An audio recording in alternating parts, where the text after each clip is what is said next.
I am a 29-year-old man, and my girlfriend, who is 30, did not tell me about her previous situationship with a friend that she was planning a 6-week backpacking trip with. This was originally posted just a week and a half ago at the time of recording, on February 27th. My girlfriend and I dated for half of 2022, then broke up. After about 1.5 years apart, we got back together last winter and have been together again for about 3 months. During that year we were apart, she had a relationship with a co-worker who she was also living with. She called it a situationship. Also during that year, they backpacked several hundreds of miles of the PCT together.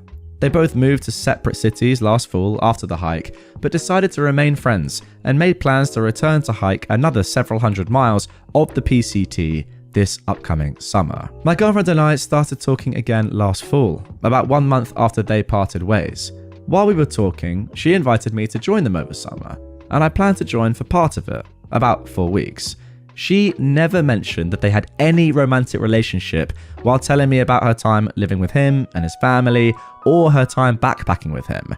I thought they were just friends. Pretty soon after officially getting back together a few months ago, we were discussing boundaries, and I told her explicitly that I expected her to tell me if she had any romantic history with any friends who are currently still in her life, especially if me and her were going to spend time with said person. She acknowledged how I felt and I appreciated it, but didn't mention anything about them. Well, great acknowledgement right there. That's pretty much just like saying, yeah, you know what, I acknowledge exactly what you're saying, but I'm going to do nothing about it. A month later, we were discussing how the summer hiking trip would go with the three of us. They'd be hiking without me for the first couple or few weeks. We were discussing the tent situation, and she mentioned wanting to sleep in a separate tent to him during the part of the trip that it was the two of them. I was confused, and I asked why, since it made more sense for them to share a tent, splitting the weight of a 2-person tent, and then me and her could have our own tent when I joined them. She seemed kind of meh on the idea of them sharing, but didn't tell me why.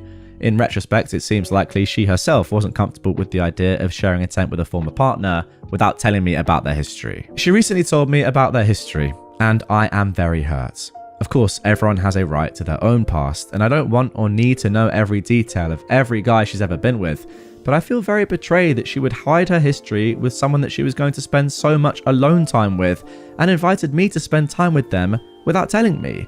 To me, it feels very relevant to know this information when it comes to former partners who are currently in both of our lives in a big way.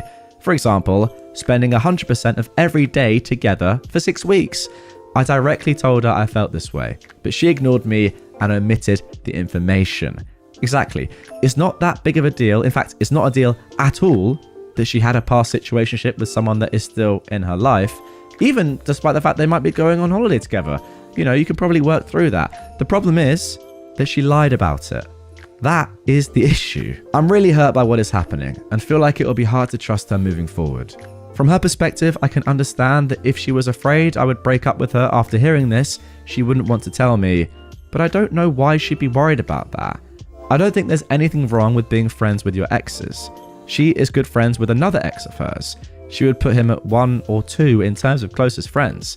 She told me, and I'm totally fine with it. Exactly, there you go. I'm unsure about how to think about our future, and I'd love to hear some outside opinions. Thanks. All right, let's get on to the people of Reddit's comments. Someone said, she is going hiking with a former boyfriend with whom she lived with and broke up because they moved cities. A lot of red flags in the post. How is she acting after you told her how you felt? I can understand being friends with an ex, but this seems very extreme. OP says, I don't know the details of their relationship as I just found out today. I just tried listing the facts. I'm not sure exactly why they stopped seeing each other. I haven't talked to her about it besides hearing her tell me and apologize for keeping it a secret. She also said she knows it was very disrespectful and wants to do anything to keep us together. After she told me, I just said I needed space to think, and I haven't contacted her since. The same person replied, definitely getting more context is needed.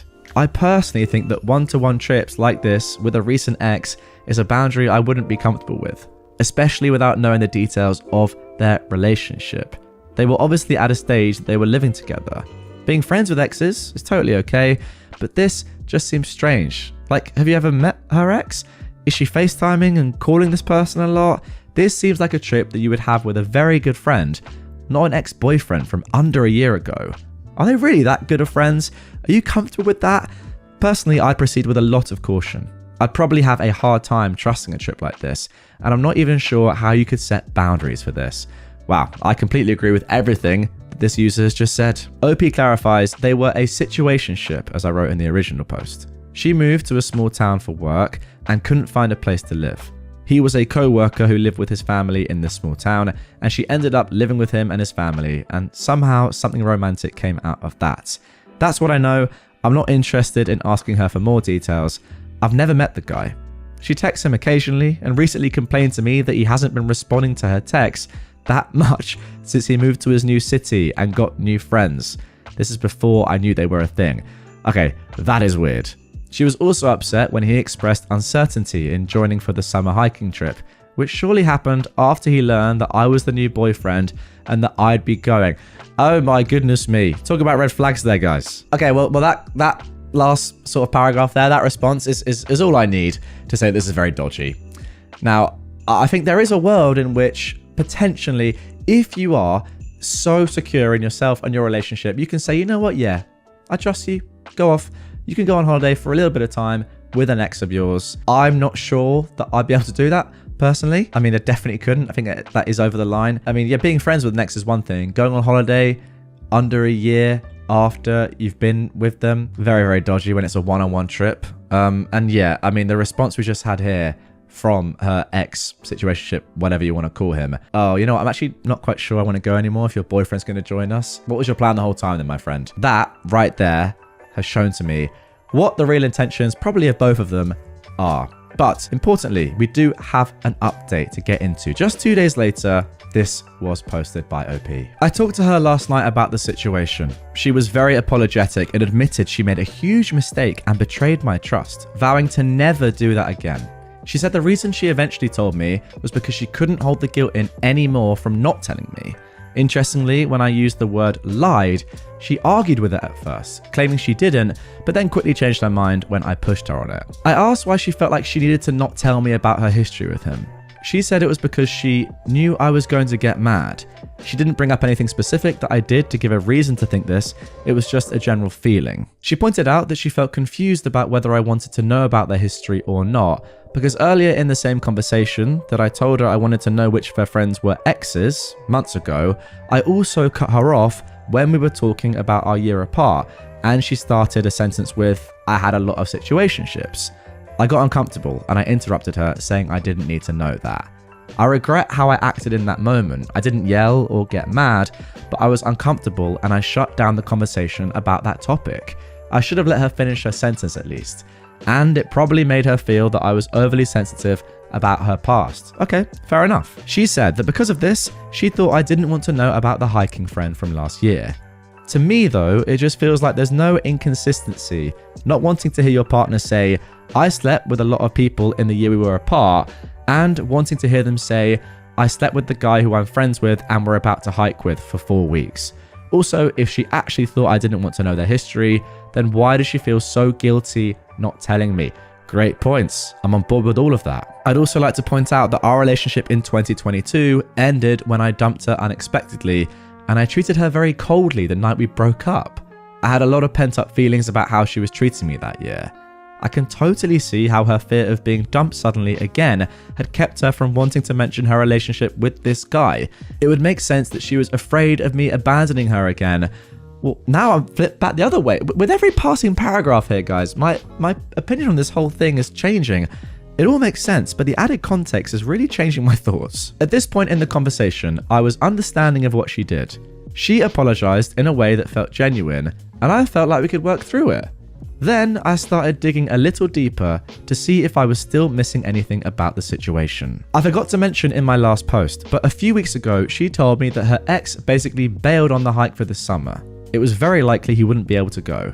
She told me at the time it was because he couldn't afford it. Around the same time, she also complained to me that he wasn't texting her back, and she was annoyed because she felt like he didn't want to be friends with her anymore now that they didn't live in the same city. Now, thinking they were only ever friends, I thought that made sense. I would feel sad if my friends didn't talk to me much after moving. Yesterday, when I confronted her about all of this, I asked again why he couldn't come, and she said again it was because he couldn't afford it. I asked her if she believed him, and she said yes. Then I asked her if he was okay with her inviting me on the trail. She revealed that he actually didn't like the idea of me coming, but he was mainly bailing because of money. I asked to read their text conversation about it, and she agreed. In it, her ex at first pointed out to her that he couldn't afford the trip, but then he also brought up that he didn't like the idea of hiking with me. He said he felt jealous, even though he knows that her and him were just a temporary thing last year, and he wished I weren't joining them on the trail because the PCT was their thing.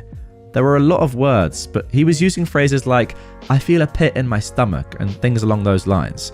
He also said he felt like a placeholder since their temporary relationship was sandwiched between me and her first dating in 2022, and then of course getting back together. She told him that she was upset that he couldn't disentangle their past relationship from their current friendship. She agreed with him that hiking the PCT was indeed their thing, and said that she wished I wouldn't come because she felt like I wasn't a great partner for the trail. I'm faster than them, and she said she thought I might get impatient, okay. Or at least that she could hike alone with him for the first half, and then alone with me for the second half, so that we wouldn't have to meet. The situation was finally made clear from reading their messages. She wanted to keep this guy in her life, even though he wasn't over her. He confessed all this to her a month ago, and she kept it a secret from me. She lied about the nature of their relationship because she knew I wouldn't be okay with them being friends, given that there was still something there. Also, a few months ago, before we were officially dating again, but just talking every day, when she initially asked him if I could join their hike this summer, she didn't use my name. She just said, "my friend." This is another lie by omission, this time to her ex, to prevent him from knowing the truth about the whole situation. Obviously, eventually she told him I was the friend, and then later he decided he didn't want to join. During the whole conversation that night, the point I was making was that her omitting their history in order to protect herself hurt my feelings and made me not trust her. And during the conversation last night, she tried again to omit information to protect herself, when she claimed that he only bailed because he didn't have enough money. I wouldn't have even known that he still had romantic feelings about her if I hadn't asked to read her texts, because she omitted that again. I dumped her after that. I respect myself too much to stay in a relationship with someone who is comfortable repeatedly lying to my face in order to get her way, especially about such an important topic so early on in the relationship. To those who gave insightful, nuanced advice, thank you. I learned a lot from this entire situation, and I know how to handle these topics better in future relationships. So the one person who suggested that I ask to read their texts, I can't thank you enough for helping me dodge this bullet. Wow, that is crazy. So it was actually a Redditor who commented saying, "Have you tried asking to read her text?" And therefore, obviously, you gain the context that you needed to realize that her ex was just not happy going as a friend, will probably never be happy being her friend. And yeah, obviously the whole time, if he's saying that he's going to be jealous, then this is just not a good sign. I agree with the reasons, by the way, for dumping her. Make complete sense. If someone's going to outright lie to you this early on in a relationship, I mean, it doesn't matter when in a relationship, but it's not a great sign if it's coming this early. I was going to kind of say that, you know what, if you did cut her off in the past when she was going to talk about her situationships, and that's why she doesn't feel comfortable doing it, then maybe that's okay. But then you said, obviously, and you're right, there is a big difference between saying, "Oh, I slept with loads of guys when we weren't together," and failing to mention that one of her close friends was one of those situationships who she wants to go on holiday or hiking with, and then include you. So yeah, overall, there's no way you're the jerk, by the way, and I completely understand your reasons for dumping her. My boyfriend slept with another woman and claims I wanted him to. My hands are shaking, so sorry if there are typos. I don't know if I'll be able to explain what just happened. I'm in a hotel room right now, just falling apart. I live with my 28-year-old boyfriend, Jack. I am 27. We've been together for 2 years. The relationship has been good. Sex is frequent, we say I love you often, and both of us participate in the other's family functions. I don't have any major complaints, and to my knowledge, he hasn't been unhappy. I am deeply in love with him. I came home today about an hour early. I started to get a migraine at work, which isn't super unusual. And once I started to get nauseated, I decided I should just go home and lie down. It doesn't happen a ton, but maybe a few times a year where I decide to take the afternoon off. My boyfriend works nights, so is often home during the day. I pulled in the driveway and his car was there. Not unusual, he doesn't work until the evening. I parked on the street out front like I always do. You can't really hear the car from that distance unless you're really listening, and went into the apartment. The bedroom is on the far side of the apartment from where I came in, so you usually can't hear a key in the lock or anything, especially with the air conditioning on. It was. I said hello as I came in, but could immediately hear that the air conditioning was on in the bedroom. It's a separate window unit and it's pretty loud.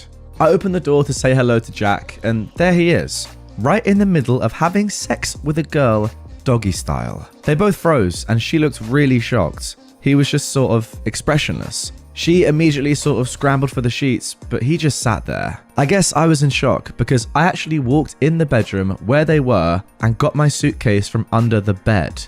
I even said excuse me to the girl screwing my boyfriend. I went to my closet and threw a bunch of clothes in the case, and all the while he's constantly talking. I can't remember everything he said, but I distinctly heard him say, "I wanted to surprise you. We've wanted to spice things up in the bedroom." I didn't say anything and I left and I came to this hotel. Now, we have discussed having a threesome in the past, and I even said I would possibly be open to it at some point in the future. I told him I found the idea exciting, but that we would need to discuss things and find the right person if it was actually going to happen. I never wanted him to just surprise me out of the blue. He's been blowing up my phone ever since. He's left several voicemails and sent about a dozen texts. He said things didn't go like he imagined, but he thought it would be sexy to have a spontaneous threesome. He said he was trying to fulfill my fantasy. I've been crying for the last 3 hours. I've got no idea what to think at this point. I think he's lying to me, but what if he really thought he was doing what I wanted? Is it possible he's just that clueless? Please help. Now, I think this is one of those sad, awkward situations really where all of us from the outside looking in know exactly what is going on here. And we can tell that, this guy has just been absolutely caught, right? And he's just trying to make up an excuse on the spot. And to be fair, it's not the worst excuse. He's tried with all he can to think of something to save himself. Now, it's quite clearly, obviously not what's going on here. We can tell that. But that is why I feel bad for OP, and that is why this is sad, because they're so in love with this person, clearly. So in love with Jack, who, by the way, isn't me in this story. Let me make that abundantly clear, despite the fact that we share the same name. Yeah, she just doesn't want it to be true. She's not sure herself, but in reality, looking at it objectively, it's so obvious that everything that Jack is saying is complete BS. Now, thankfully, a lot of the comments at the time on this post said the same thing as that. And 2 days later, we got this update. Firstly, thank you all for your comments and advice. My gut knew that I had to end the relationship, but I needed a kick in the pants to actually do it. The apartment we live in is actually owned by my uncle, with whom I am very close. I lived there for free while attending grad school. It is part of a building he owns and was his way of helping me afford to further my education. He had no problem with my boyfriend also living there, on the condition that he help out with managerial duties and repairs around the building. I called my uncle and told him the circumstances, and he called Jack and told him he needs to find a new place to live. He's not on a lease or anything, so hopefully it won't be a legal issue. I haven't responded to Jack in any way since yesterday. I returned to the apartment this afternoon after going to the doctor to get tested for STDs, thankfully clear so far. Jack was there. Since he spoke with my uncle, he knew that I was breaking up with him and wanted him out. He immediately tried to argue with me, saying once again that the whole thing had been intended as a gift for me. I just ignored him as I went around the place packing his things. Yeah, what a gift to turn up unannounced at your own apartment and see your boyfriend having sex with a random woman. Lovely. He also said that the only reason he started without me was that he wanted to get used to the two of them together so things wouldn't be awkward when I arrived.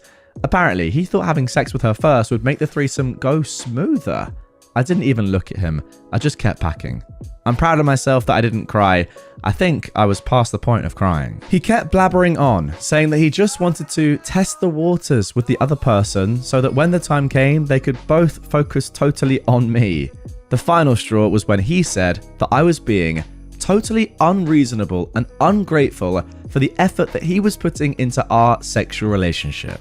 I stared at him for a minute, and then I just started laughing. I couldn't control it. I must have laughed hysterically for a full minute. He got angry but finally shut up and stopped trying to justify himself. I asked for his key and then told him to leave. I said that he could call to arrange a time to come and pick up all of his things, but not to contact me for any other reason.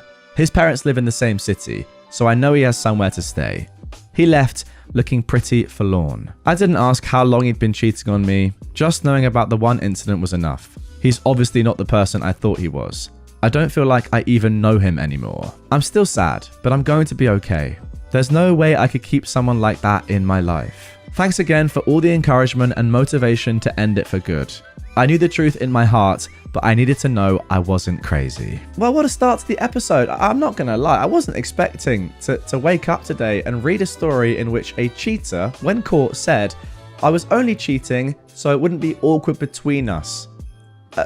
Wow, I mean, what an excuse. But there you go. Now, this story was actually posted in 2014, almost a decade ago now, in June 2014. So there's not going to be any updates to this one. I just hope that 10 years down the line now, where we are, OP's having a great time and has found someone that doesn't make stupid excuses like that. All right, without further ado, let's get on to our second story now. This one is mental. I am a 26-year-old woman, and my best friend, who is a 23-year-old woman, might be in love with my husband, who is 26 as well. Where do I go from here? I'm posting this on a throwaway because my husband stalks Reddit.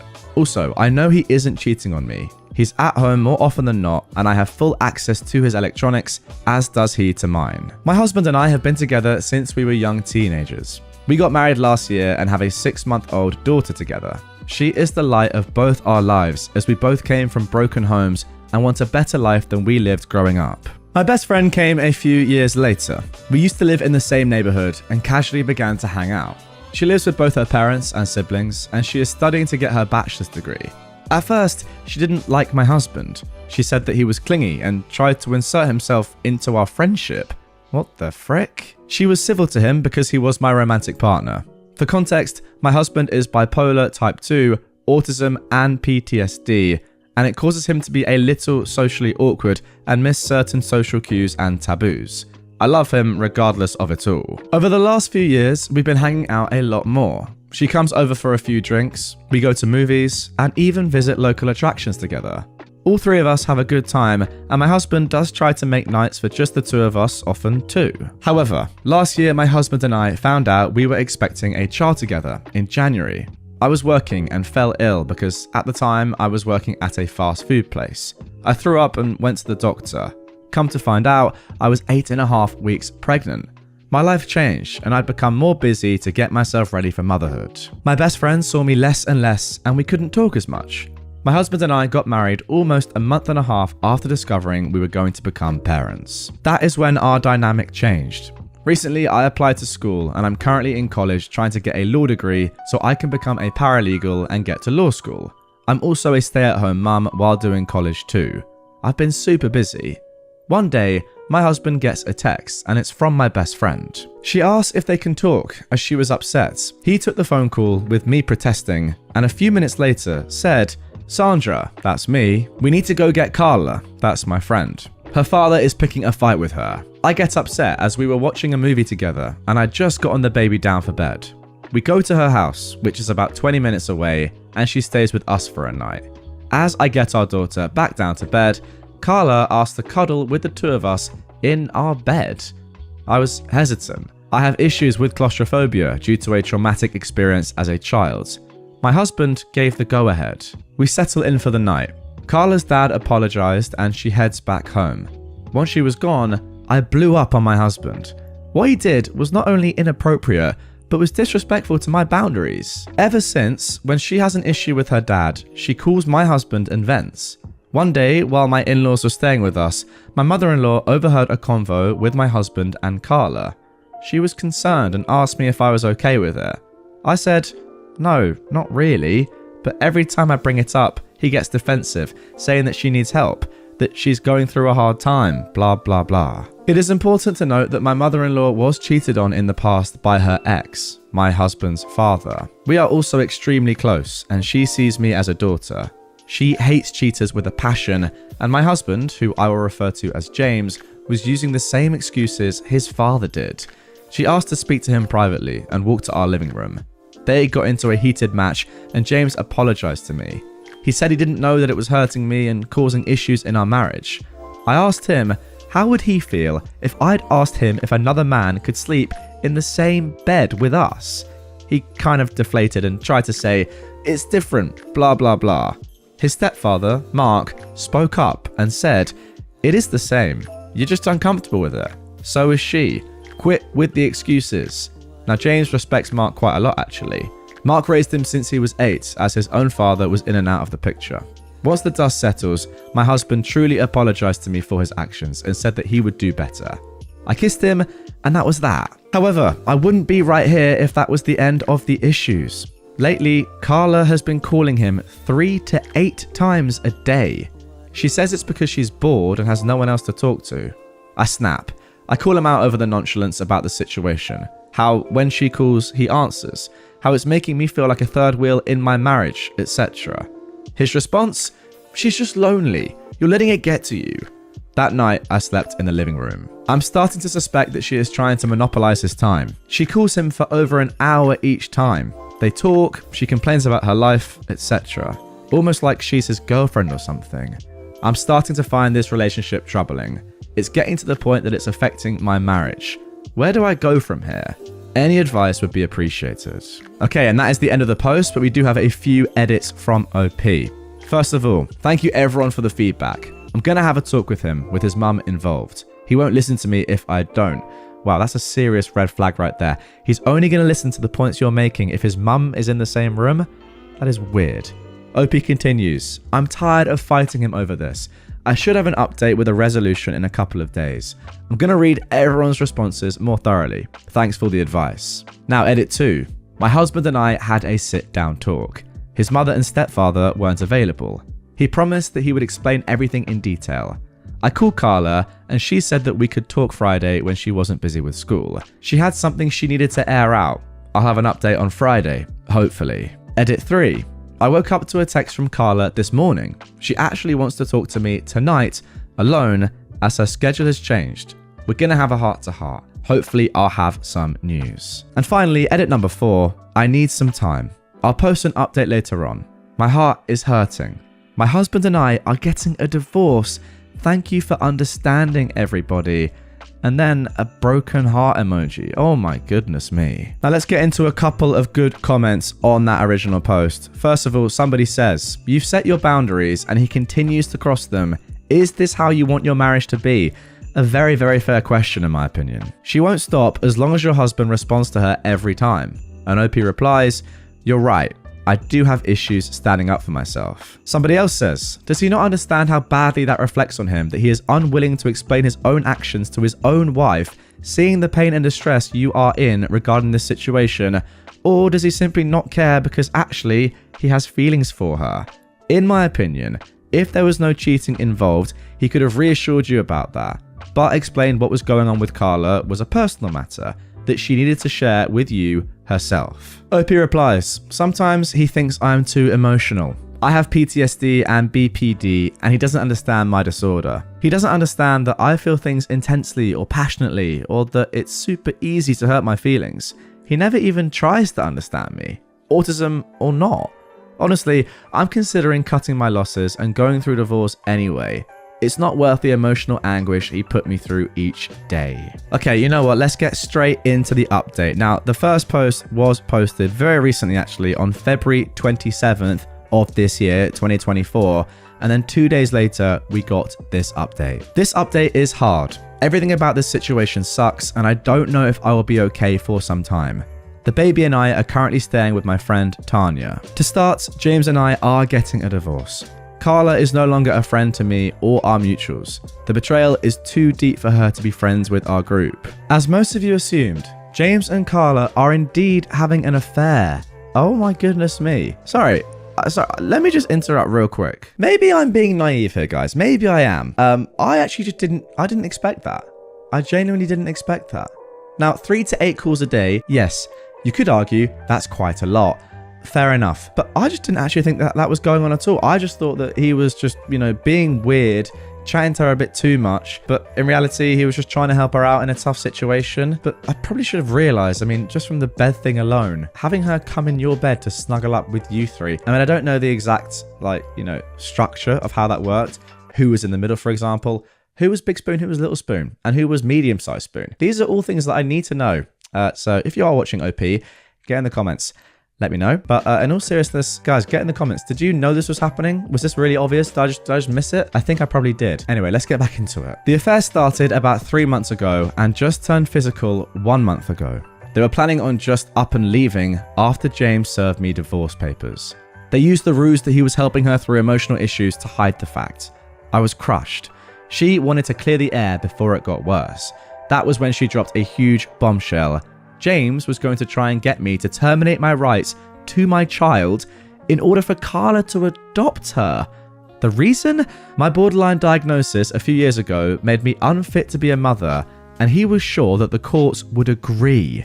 She then handed me 2 separate stacks of paperwork and left. I am contacting a lawyer as I'm writing this. I was seriously hurt. You guys were right. Carla was a snake and only told me this so she wouldn't feel guilty. However, I'm not letting my soon-to-be ex-husband bully me into termination of my rights. I called him afterwards and got very heated about what was going on. James just sat there in silence. I was crying afterwards. I pleaded with him to tell me what I did wrong. For a little bit of backstory, I had a near-fatal complication with my delivery of our daughter where I bled my entire labour. I had to have 2 blood transfusions and haven't fully recovered from it. I was not cleared for any extraneous activity for 3 months, including sexual activity. James was getting unsatisfied with all my doctor's appointments and not getting the sex that he wanted. I was hurting and ended up needing another procedure to remove some placenta that didn't naturally come out. I had to have my tubes tied because if I have another child, it will kill me next time. James wanted at least 2 more kids, and this put an end to his plans. I married a monster. We were together since we were 15, and this is how he repays me?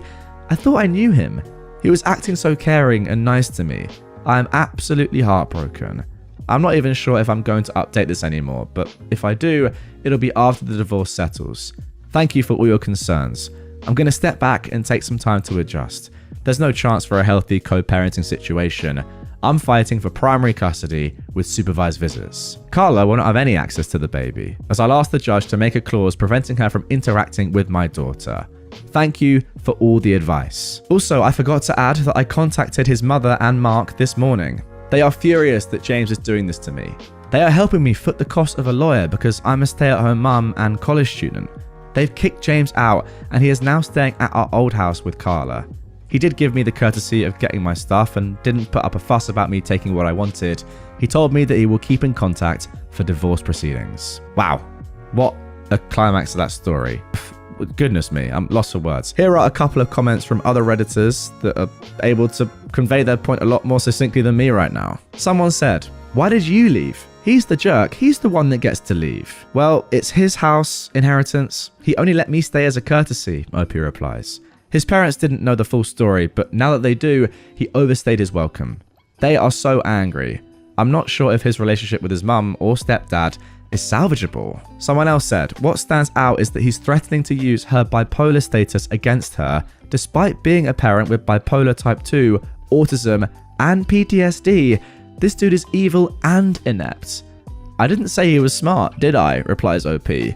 But with me having no financial way to support my child or a stable home, he does have slightly better odds. I'm still in contact with his mum and stepfather. I'm hoping they'll give me a place at their house for the time being. I feel like I'm being intrusive at Tanya's home. And then finally, someone said, "I am sorry you are going through this situation. As people say, trust but verify. You are relying on his parents, but be aware that they are his parents. You need to have a support system that doesn't include them." OP though says they have no one else. "My family turned their backs on me. I have no family members who can help." Well, there you go. I did warn you guys in the intro this was going to be a pretty sad episode, but my word, that is just devastating. What an ending to that story. The one thing that I just have to say, right, and I'm not married, I'm single, and I do think to myself, how can you go, right? So, surely you think you know someone, right? You guys in this story were together since, 15 years old, you said? You met at high school. You're now 26, so you've been together for 11 years. And after all that time of you thinking that this is going to be the person I assume that you're going to marry, be with for your entire life, they do something like this to you. Like they flip on you this much when you nearly die having your child. I just don't get it. I just don't understand how you can not know someone to this extent when you've been with them for 11 years? It's just very worrying, concerning, because I don't know how you could ever trust somebody. You know, reading stories like this makes me think, even if I'm with someone for 10 years and I feel like I know them so well, you know, everything about them, 100%, their character, etc., they could still do something like this. Or there are people that could still do something like this to me. It's just very, very concerning. And I'm sure that a lot of you guys listening and watching right now have been in situations like this, where you feel like you know somebody and you're with them perhaps, and then something will come up like this and you have to just reevaluate and re-question everything you thought you knew about them. Crazy stuff. But yeah, if you have any stories like that that you want to share, get in the comments down below. Am I wrong for cancelling our wedding? We have been engaged for 3 years. My fiance just went on a trip of a lifetime, 6 weeks in Europe. She decided that she would take a break in our relationship, allowing me no input in the decision. I called her the day she left and she had me blocked. So I cancelled our marriage and her moving in with me in March. She called me today to inform me of her arrival time on Thursday morning, to which I answered, what does that have to do with me? And I've since blocked her. Just to explain a little bit further, I was fine with her trip. It was with her old college sisters. In fact, I dropped her at the airport and took her to boarding. That is when she dropped the whole break thing on me. She didn't explain it, just told me matter-of-factly and left. I called her the rest of the day and tried to call her when I was able to the rest of the week. After 5 days of ignoring me, I'd had enough and the wedding was off. She can move in with someone else because it's not going to be me. Wow, no messing about with this post. Let's just get straight into the update. Well, update-ish, says OP. We have a group chat among people close to us. Today, I informed them all that our marriage is cancelled and our relationship is over. I did that at about 10 a.m. By the way, this was posted just 1 day later on February 28th. The chat quite literally exploded. It started with questions about what happened, which I answered honestly. At about 2 p.m, she started just asking me to call her so we could discuss this. I told her that talking on chat is perfectly fine, but she said no. This is something between just us. I still haven't replied to her latest message from her, which was at 6 o'clock. Please put me up at the airport so we can talk this out as we planned, she said. Instead, I answered, that was your plan, not mine. None of this was my plan. Her flight is at 9 a.m. I wish her luck. Okay, now let's get into some comments to try and further understand exactly what is going on here. Somebody asked, exactly what did she say to you before going on the trip? OP says, she said that for the duration of the trip, we are taking a break from our relationship. I got angry and of course asked her, what the heck does that mean? She said we'd talk about it when she got back. She waited until she was boarding to tell me about the break part. I was okay with the trip up until then. Again, she was going with 5 girls from college. Somebody replied, that is absolutely wild that she did that. Has she done stuff like this before? No, this was a first. I felt very ambushed for her telling me about the break as she was about to board for her flight out. Someone else asked, please follow up. Unless she is still blocked, what is her reaction? I guess if it were me and my partner wanted to take a 6-week break like that, I would dump them too. If I was asked why, I would say that they had been blocked from their life for 6 weeks, and I decided that I wasn't okay with that, and much more. But what about your family and friends? Is anyone trying to defend her? Yeah, it seems she's called a few friends in our circle. They started blowing up my phone last night, asking what is going on. Someone else asked, does OP's family know? And OP said that he told his parents immediately and they were shocked. With our friends, I waited, and I shouldn't have, but I was embarrassed and depressed. I spent most of the last few weeks feeling sorry for myself and pain shopping. I sent out a message to our group chat informing them that our wedding and relationship are off, and my phone has been blowing up ever since. Someone else asked exactly what happened with OP being blocked on social media and his ex's social media presence over those 6 weeks. OP said he was blocked everywhere that he could think of, and that this is from a woman who posts pics of her breakfast. So she posted no pics of a huge 6-week vacation. It's a straight up cover up. Oh wow. That's clear that something fishy is going on. And then finally, on getting the ring back, it was OP's grandmother's, so of course he wants it back. He has a plan. He's going to make it a term of her getting a face-to-face talk like she wants. And yes, it's going to be in a public place, thinking of a coffee shop. Okay, a lot to unpack there. Clearly a lot going on. I think the best thing to do is get straight into the second update, which comes 1 day later, February 29th. First off, I got my ring back and it's safe with my mum. Secondly, I would like to thank everyone for keeping me grounded while I was doubting myself. I'm not sure who said it, but someone said that I shouldn't bother with what she did in her trip and focus on her breaking up with me at the airport, which I did, and it was not what she was prepared to argue about, so now she knows how it feels to be blindsided also. It seems her college sisters told her I would be insecure and fight about something that I couldn't hope to prove, so when I didn't, she had no idea what to do. At one point, she excused herself to go to the restroom and didn't come back for 20 minutes. It seems the brain trust was at a loss too. Somebody asked, did she attempt to explain or justify her springing a brake on you as she paused the plane or blocking you on everything? OP said she even tried to change the subject to what happened on the trip instead of just to what happened between us at the airport. That is what she was prepared for. Yeah, I guess that makes sense. It's clever from OP actually, good tactics. If you just don't even talk about the trip, because realistically, it's not actually that important what she did, more the fact that, yeah, she just blocked you, said, I'm breaking up with you for 6 weeks, then didn't talk to you that entire time. Who cares what she got up to? That, I agree, is worth breaking up with your fiance over. Someone else asked, and I think this is a good point actually, how far did you let her get? I admit I am a little interested in the story they came up with. I agree, because right now we have no idea, first of all, what they were doing on holiday, and secondly, what sort of excuse or what fake story they were going to come up with to try and get you back. I'm not even sure what the plan was, but yeah, I would have loved to hear an excuse. But OP says, I told her what she did after she broke up with me wasn't any of my business, so I couldn't care less. Have her parents reached out, someone said. Spoke with her parents last night. They woke me up. They must have forgotten about the time difference between coasts. They offered to pay for couples therapy to help us work through this rough patch, as her mother called it. I told them no thank you. She ended our relationship. Do her parents know the truth? Well, my ex told them a watered down version where I am overreacting, but then I told them exactly what happened. My ex made out that while on vacation, she would be unavailable to communicate with, whereas I told them exactly what she really said. Someone asked, has OP checked her social media since? I, stupidly, I know, checked to see if I was still blocked on her socials.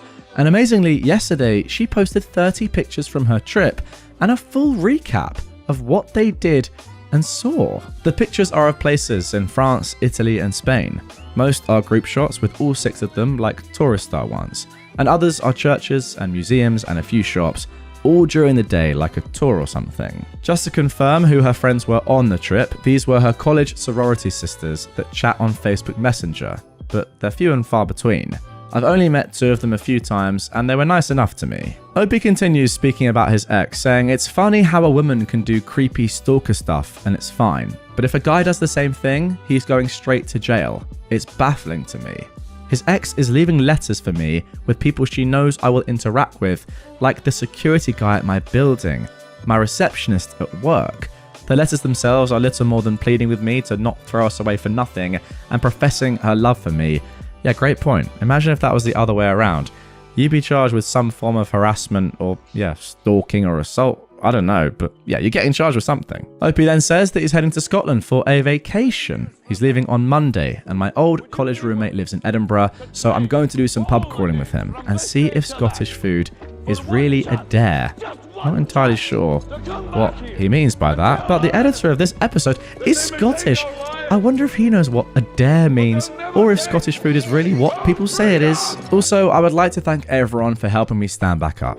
I was depressed and feeling quite worthless. I leave tomorrow for my first trip across the pond, I think they say. I'm going to nerd out with my buddy and explore Edinburgh, which in the pics I looked at seems amazing. I'll try to keep my Reddit family updated as much as I can. Once again, thank you all so much. And now we have one final interaction between another Redditor and OP.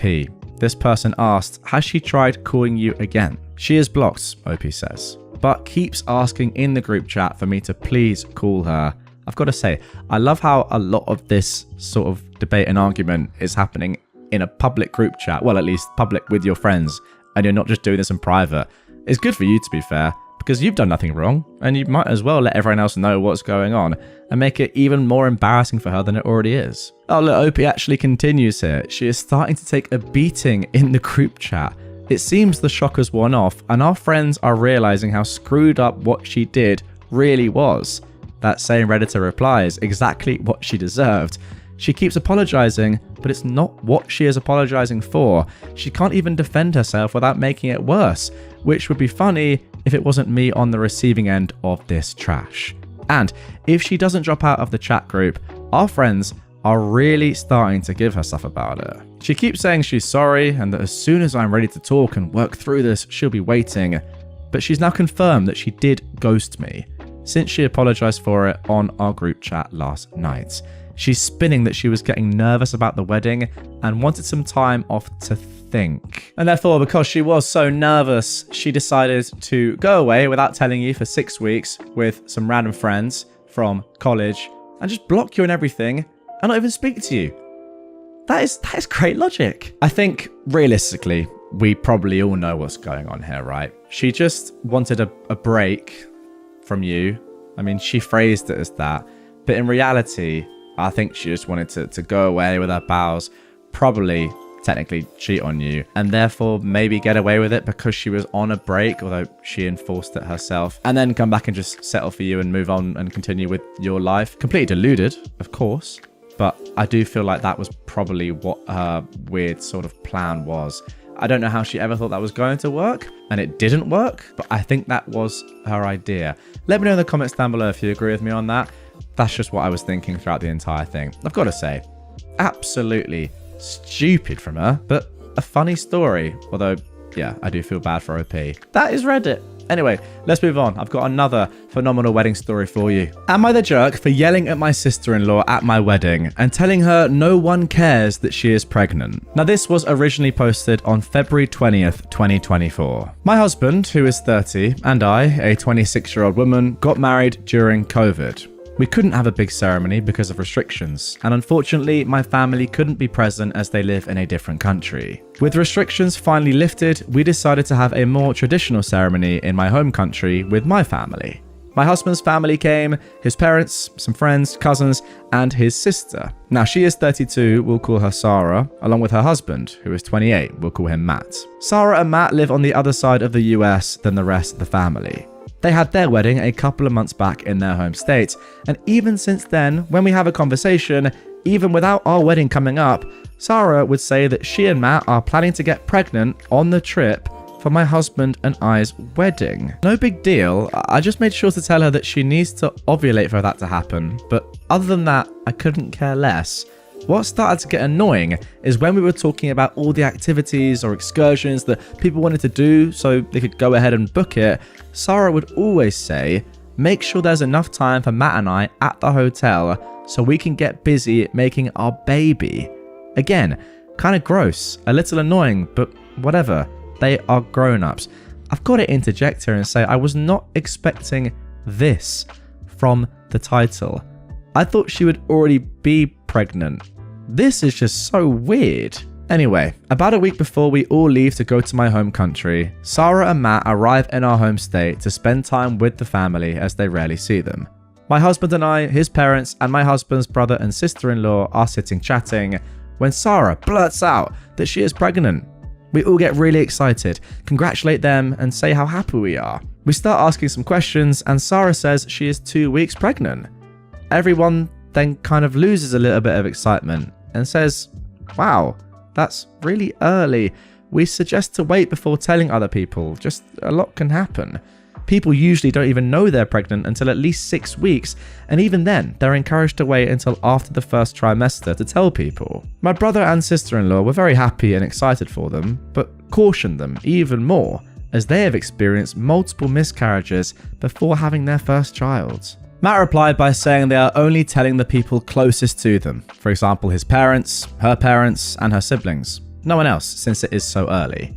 Well, the next day, Sarah called her great uncle and his wife over for drinks and decided to tell them too. She called her one aunt and uncle and told them, and by the end of the day, basically the entire extended family knew, as well as some of her mum's friends who stopped by the house, and Sarah told them too.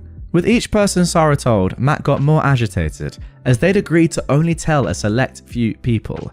Matt finally gave up and asked her why she doesn't just post it on Facebook, as it will be quicker. To which she replied, she wants to, but she thinks it will be frowned upon. My husband came to me and said it feels like she is trying to draw the attention away from us and our wedding. as she is known to do anything and everything to have the spotlight on her. I said, don't worry about it. When we are in my home country, she isn't going to know many people, so she won't say anything. He agreed, but went to his parents and told them what he was feeling, and asked if they could politely suggest that she keep it to herself when we left for the trip.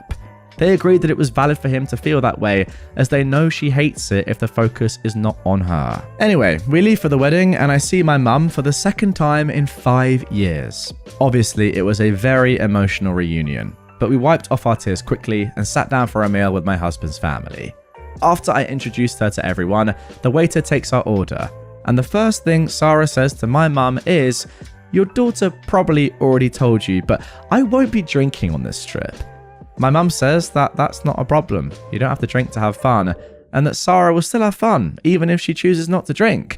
Sarah, though, interrupts my mum to tell her it's not by choice that she's not drinking, but that she is pregnant. Keep in mind, this is 10 minutes after she met my mum. My mum says congratulations and keeps on with another conversation. But Sarah interrupts my mum again and tells her that she is 2 weeks pregnant and just so excited. Now, my mum, who is in medicine, then tells Sarah the same thing that we did, that she should probably wait until she is in her second trimester to tell people, and Sarah completely ignores her. The same thing happens with my aunt, cousins, uncles, sister, and grandparents, all of whom she had never met before. My husband yet again speaks to his parents and asks them to please tell her to keep it private because it feels as though she is purposefully trying to take the attention away from our wedding. They say they will talk to her. Matt actually comes up to us and apologizes, saying that he agrees that it's gotten out of hand and that the number of people that know is way more than the number they agreed upon. Fast forward, we are sitting eating while we wait for one of our excursions. A family that I lived with for 3 months when I first moved to my husband's country flew out for the wedding and met up with us for lunch. They have never met my sister-in-law. The wife and I are talking about the wedding and all the arrangements, while my sister-in-law sits across from us and listens to the conversation. My husband orders some shots for everyone at the table, when his mum says she doesn't want one, so he tells the server -1. My sister-in-law hears him ordering the shots and goes off yelling across the table, "I can't drink alcohol! You know I can't drink a shot! Why would you order me one?" Everyone kind of stops and looks at her for a second, before my husband says it's not a problem as Matt said he wants to. Everyone then continues their conversation, including the wife and I. My sister-in-law interrupts me and continues to make a big fuss over how my husband ordered her alcohol when he knows she's not drinking. The wife then says it's okay because Matt said he'll drink it, so it's not going to waste. But she then says again how annoying it is that my husband ordered her a shot, and I just say to not worry because I'll just drink it if Matt doesn't want it. She keeps doing this until I finally tell the wife that she's not drinking because she is pregnant. The wife says congratulations, asks her how far she is, and then also tells her to be careful about telling too many people. This situation happens about 3 more times in the week leading up to the wedding.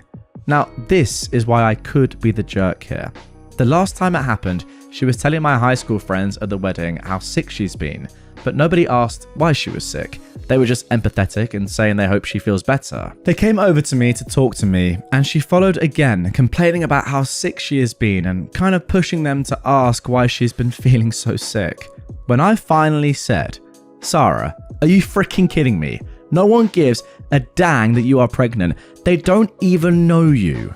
Sarah ran off crying, and my mother-in-law heard me say that and told my father-in-law, who screamed at my husband, saying how he hurt Sarah's feelings and how she's just excited. My husband doesn't think I did anything wrong, and my high school friends think that I was fine too because they know the backstory. But my mum and some of my husband's family think I was the jerk. So, am I the jerk for telling my sister-in-law that no one cares that she is pregnant? Now, before we get into my thoughts on this and that all-important update, first of all, some comments. Somebody said, 2 weeks pregnant just doesn't exist. If she's used the clear blue test that says 2 weeks, it actually means she is 4 weeks. Your weeks of pregnancy are dated from the first day of your last period. This means that in the first 2 weeks or so, you're not actually pregnant. Your body is preparing for ovulation, releasing an egg from one of your ovaries as usual. OP replied saying that she said she knows when she got pregnant. It was their anniversary from when they started dating, and then she took a pregnancy test and it came back positive 2 weeks after the anniversary. She could also apparently feel when the implant of the egg happened. I mean, That has to be a load of absolute waffle. What the heck? I mean, I'm not a woman, and I've never been pregnant, sadly. But surely, guys, get in the comments. That's just not a thing, is it? Someone else said, here is the real problem. Her husband, her parents, even your husband should have told her off long before this reached your breaking point. You did nothing wrong, but apparently nearly everyone else was more than happy to play the role of enabler to this little princess. Someone else agrees, yeah, you're not the jerk. She just sounds insufferable.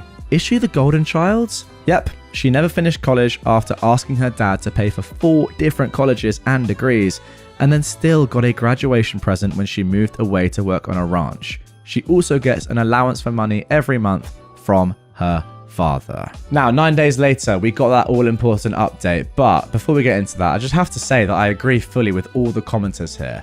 What is she doing? First of all, yeah, you can't be pregnant. I mean, you can't effectively say that you're pregnant that early, can you? I mean, 2 weeks. Surely you can't. You can't say I'm 2 weeks pregnant. No one's ever said that. Secondly, why would you do that? So much stuff can happen in that first trimester that can, ruin everything, sadly. So that is why people often do wait, or the majority of the time do wait until later down the line. Thirdly, if you are going to tell people and it is going to be really, really close family, then fair enough.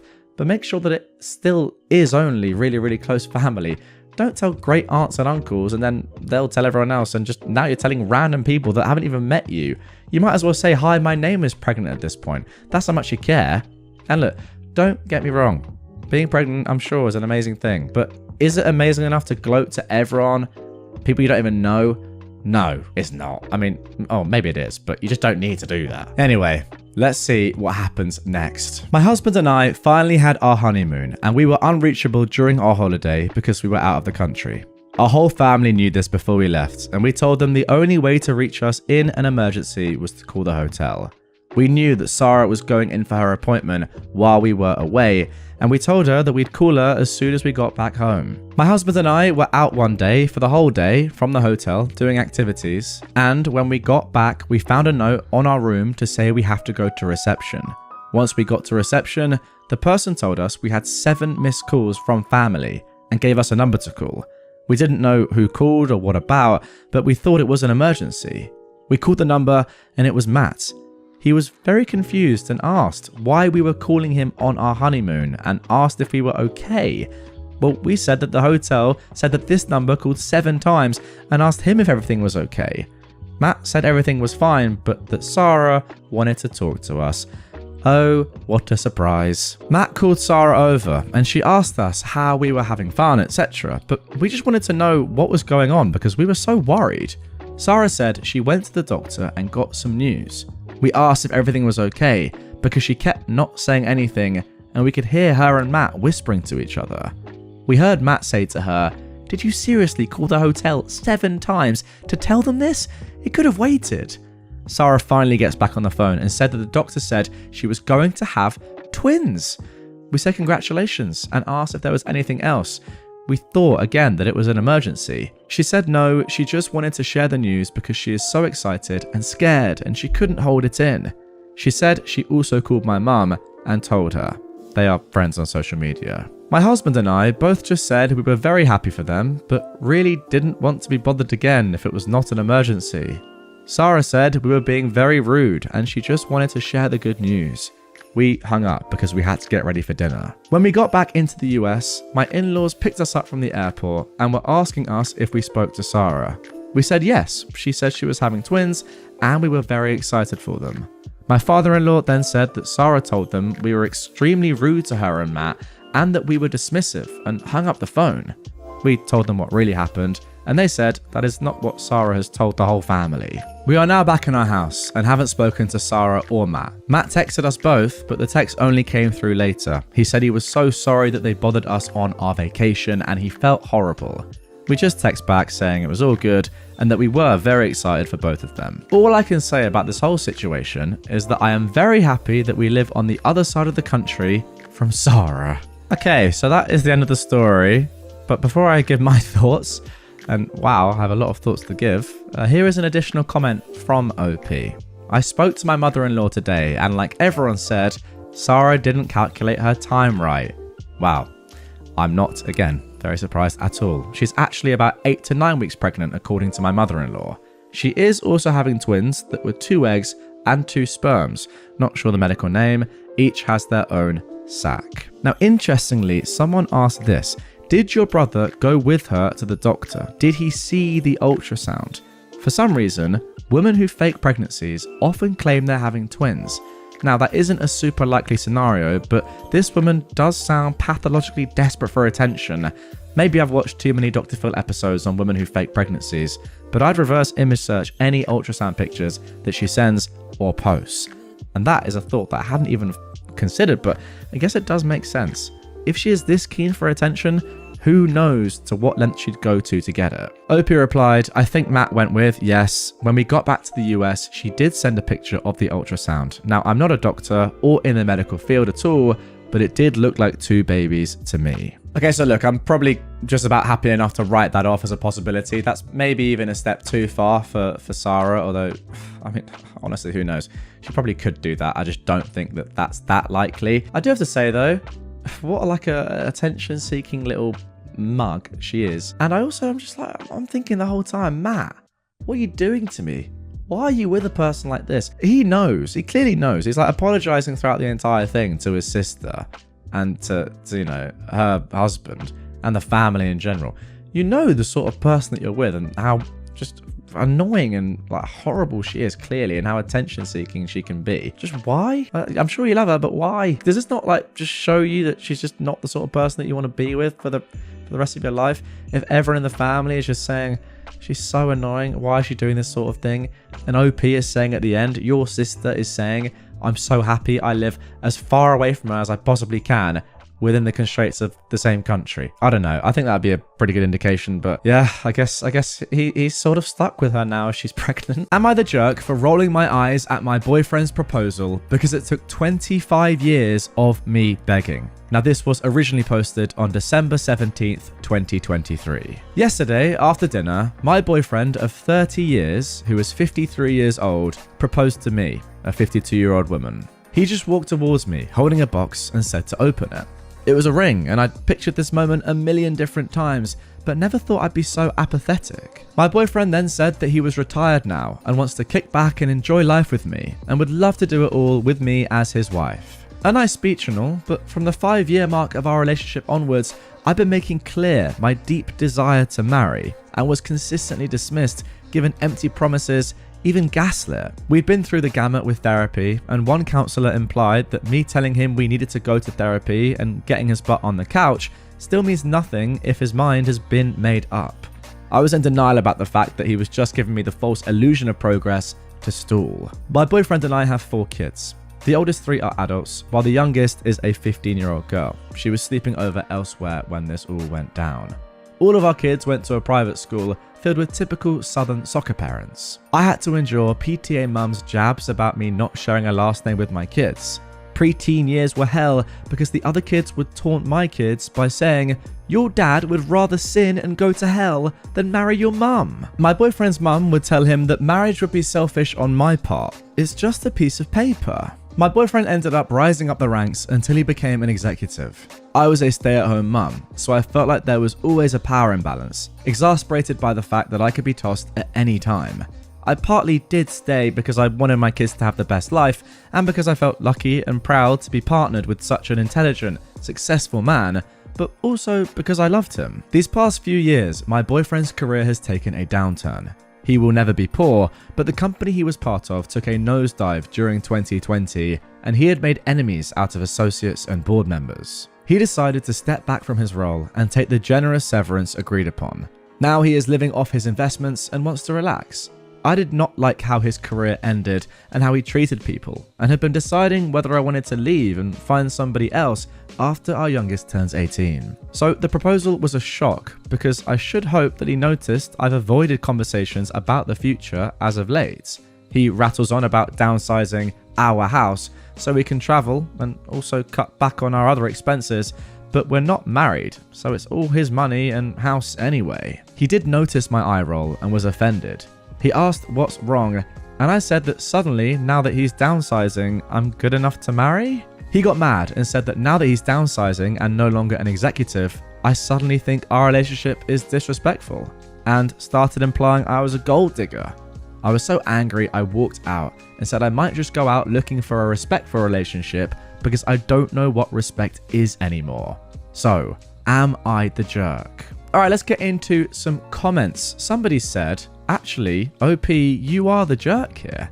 Why did you beg for 25 years instead of proposing yourself after 1 year? OP replies, he said that if I tried to strong arm him into marriage, whether by changing my last name after our kids were born or any proposal stunts, he'd be tempted to rethink this relationship. Someone else asked, if you were begging for him to propose, why did you stay for 25 years?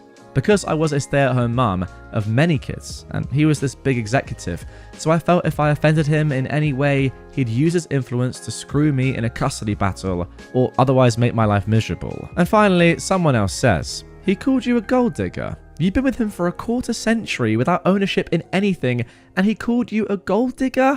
Yeah, that's a good point. But they continue, everyone sucks here. Him for not committing to you, but having 4 kids with you, and you for staying with him and having 4 kids with him. Marry him at least so you get equity in your home. He should have put your name on the deed. Opie replies, yes, because if I were a gold digger, I would have smiled and said yes with intent to divorce him. Instead, I said no, but he's just mad about the eye roll. Yeah, I think I can get behind the everyone sucks here argument, to be honest. I do feel like this guy clearly is not coming across very well, and it is strange that after all this length of time, where he knows that you do really want to get married and you've been so loyal to him during all of this, only now is he proposing to you. But I do agree, I think also you could have done a lot more here. You're kind of, I don't want to say it, but like guilt tripping us a little bit into making us feel really bad for you, us the reader. I think you're also semi-victimizing yourself a little bit. It's not as if you were completely like controlled by him and had to do exactly what he said at all times, or you risked everything. I don't think that's true. Like, you are in this relationship as much as he is. They're your kids as well, as much as they're his, obviously, and you're the one that's with them the majority of the time. You know, you're the stay-at-home mum. It would be very unlikely, I think, that if you were to split up, you wouldn't be able to have a good chunk of time with the kids. If anything, I think you'd probably get primary custody. I'm not sure, we don't know this, but I do feel like you're kind of saying, oh, there was nothing I could do. Well, there was things you could do. And again, maybe it's easy to say now, looking back in hindsight, but I do agree with the last comment. Like, it was kind of your choice that you stayed with him and then had 4 kids with him, and now you're unhappy about it. The fact that he was never going to propose to you and didn't ever seem to. I don't know, maybe I'm being too harsh, but I think I agree with that. Anyway, get your comments in down below. But 9 days later, on December the 18th, we got the first update. At the time of my original post, my boyfriend and I had not spoken since the engagement fight. I've been with him long enough to know that when he goes and closes the bedroom door before I get in, that's a signal that I should sleep in one of the guest rooms, so I did that. However, this morning I broke the ice. I told him about how dismissed I felt over the years. I also said that we are both in our 50s, and these last few years have taught us that people at work who kiss the ground you walk on one day can easily turn on you the next. True partners in life are valuable and hard to find, so I wished he'd treat me like I'm valued.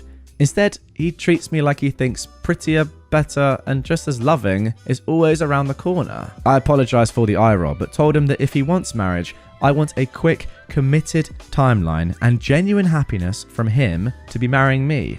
I don't need a big party. He listened to me and finally asked if this was about the money/security. He told me that being an executive's girlfriend required things of me, but if I wanted to work, I could have. He said he doesn't think I'm grateful enough for the position in society I was in due to his career, but that he's not mad about the eye roll. He said he didn't succeed by being that sensitive. He went on to say I was not his prisoner, so I can leave at any time, but to remember that he won't tolerate being made my prisoner either via manipulation. He said that for what it's worth, the engagement ring is mine and I could do whatever I wanted with it.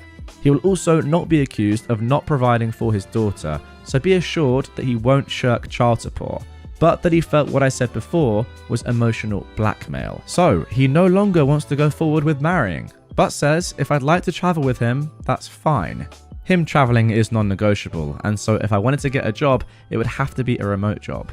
It was a sad conversation, and I spent a few hours alone after that. I felt I had nothing to lose, so I just asked him if he would support me getting an associate's, but that most associates for technical careers were in person.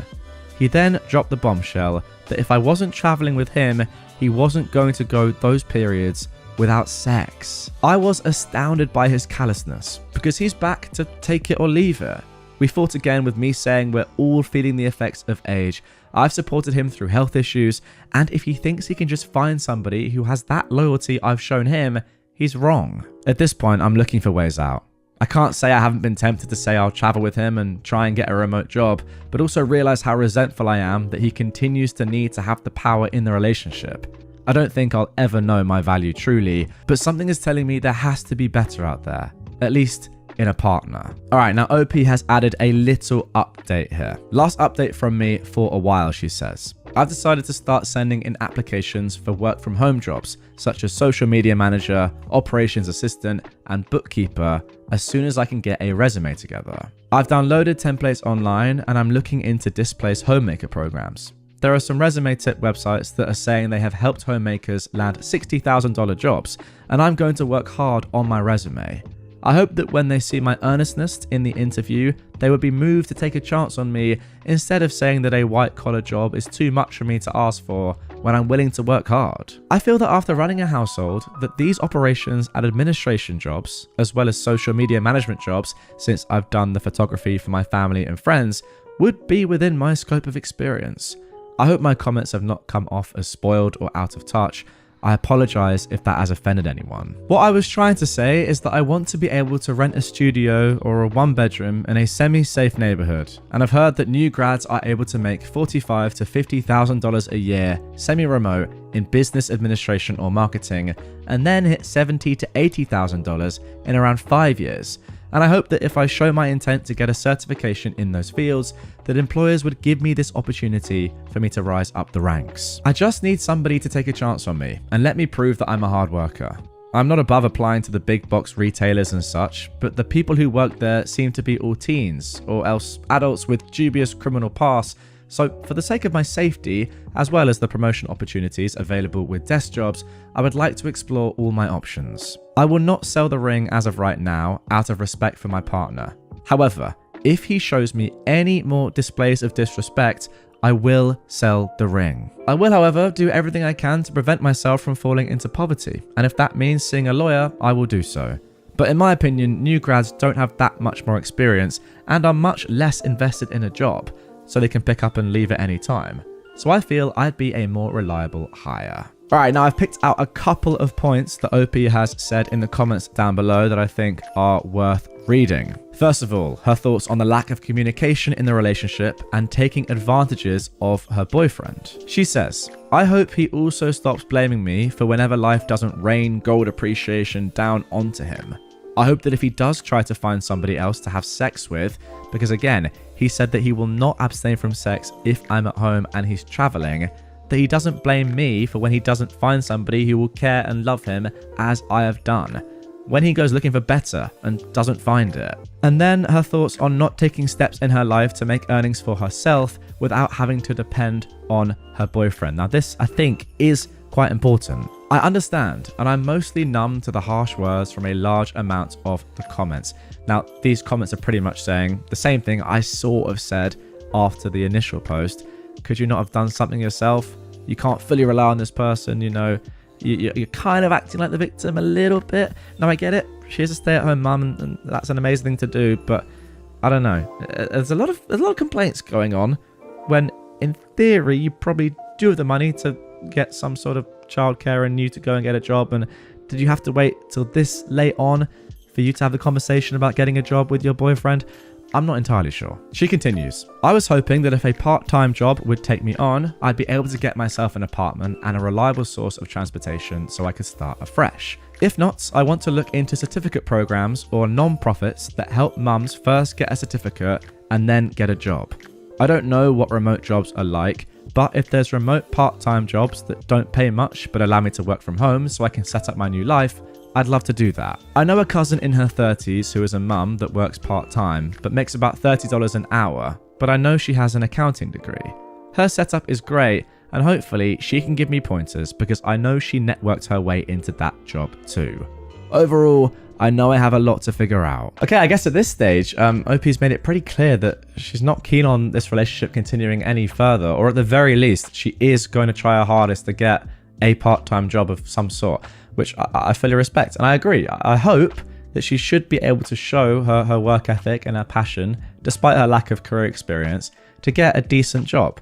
Just because she's a little bit older does not mean that she shouldn't have the same opportunities as a younger person. And also, everyone knows the workforce general age is getting older. So yeah, I mean, she's still got a lot of potential years to be working a proper career. So I say good luck to her. Now let's see what happens next. Okay then, on to update 2 now. This is posted about a month after the first update on January 26th, 2024. It's been over a month since I last posted, and my life has changed drastically. For those who didn't see my previous posts, my boyfriend of 30 years proposed after I'd begged him for 25 years, and I had rolled my eyes as it took him that long and not being an executive anymore. In response, he retracted the proposal. Now, I really wish this update could have been positive, but I'm not doing well. What remains though is hope. Hope in the kindness of others. My grown kids, employers, courts, even my kid's dad. Hope in the value of love that I've given so freely to my kid's dad. Because I was raised to believe that even those who don't appreciate the love I've given them will eventually self-actualize and pay it back. Here is what happened since. Since my kid's dad accused me of trying to keep him an emotional prisoner, I tried to show him that I valued his freedom. I gave him his space, and I showed that I could live life without trapping him. I started doing that right after our discussion, but his reaction was anger. After our talk, he started glaring and picking fights over everything. The speed at which I did housework, my spending within his allowance, and cut it to nearly zero. He asked for the ring back during an argument. I took the comments to my post to heart. In particular, advice telling me that if badgered, I should refuse to leave the house. Just a few days after our conversation about the engagement, he picked a fight and accused me of ignoring him. He said he wanted me out. I said no, I deserve to be here. He responded by having a lawyer send me a notice telling me to vacate that day. It happened so quickly, I was too shocked to react. This is making me thinking, guys, that maybe I've been too harsh on this lady. Maybe I have been. And maybe, actually, everything that she's been saying so far is completely fair. Hold my hands up if I got this wrong, but let's see what happens. My kids were torn between dad's bluffing and try to leave, but now he's filed to evict. It's up to the courts now. I tried looking for legal aid, but the person I talked to was cold and implied that my status as a mum and partner won't protect me from eviction. I've tried sending out applications for office jobs, but was told by friends to be kind to myself because if one rejection comes, something better will come along. My adult kids suggested I apply for SNAP, food stamps, and I haven't out of shame. They said if I do, and dad and I no longer live together, the government will help me collect child support. My grown kids said they can't risk upsetting dad. My oldest told me a gas station was hiring night shifts, and he'd tried to help once he graduated. Just when I decided to just be grateful for the job, they rejected me after an interview where I feel I spoke well. That hurt. But I keep having hope because every day there are new remote and non-remote jobs posted, saying they'll train the right candidate. By the way, it's worth mentioning, guys, if you're not watching this, if you're listening to this, that every time OP has written dad, it's now in inverted commas. I'm applying to every corporation, it seems, with hope that one of them will take a chance on me. Give me an interview that I will ace. See me for somebody pulling herself up.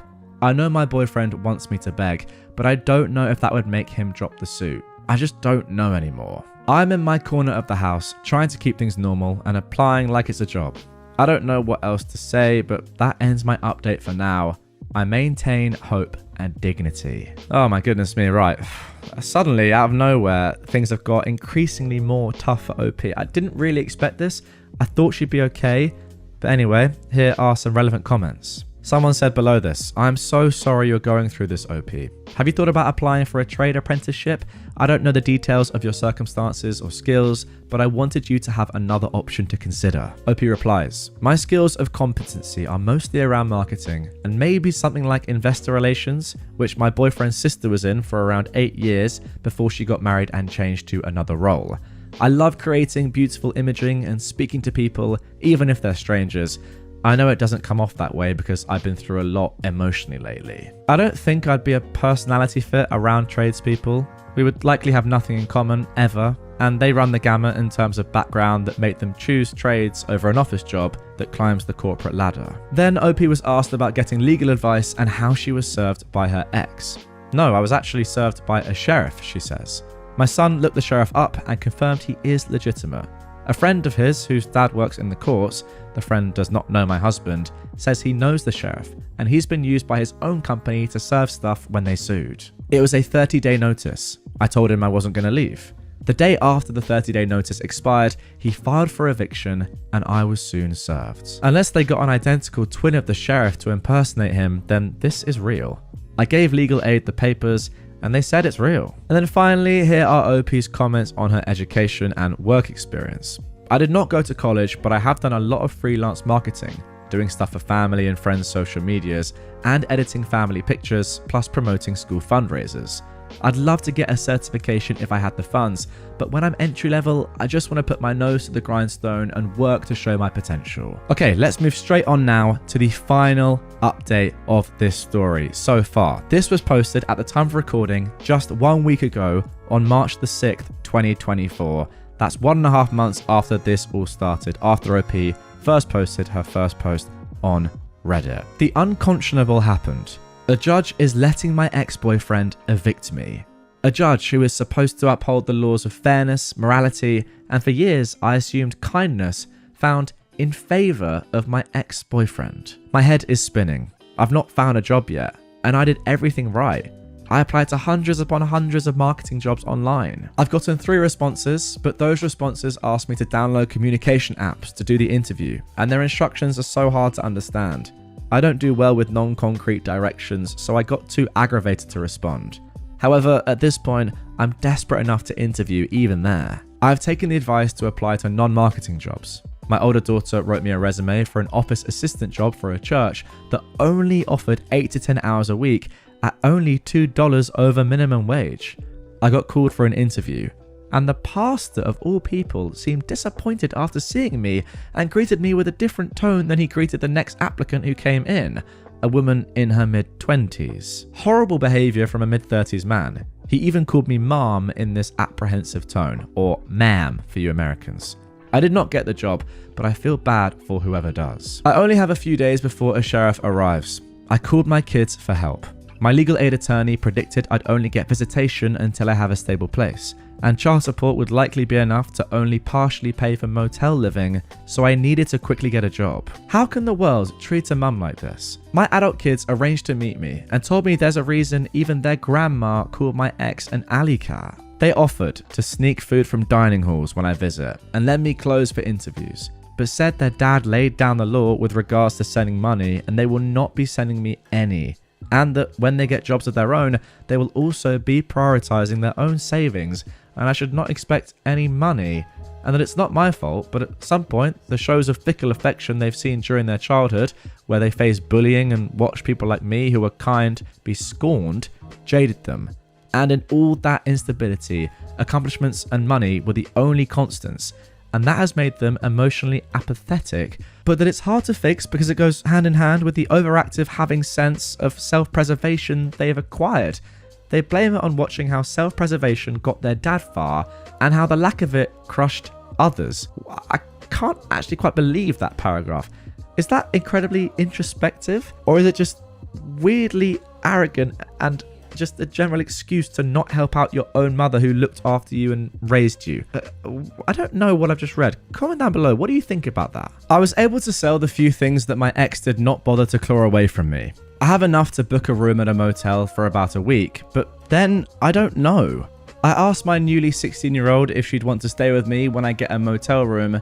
She started crying and begging her dad to let me stay. I will fight for custody with every ounce of strength I have, but I'm guessing her siblings are telling her to enlist self-preservation and stay with her dad.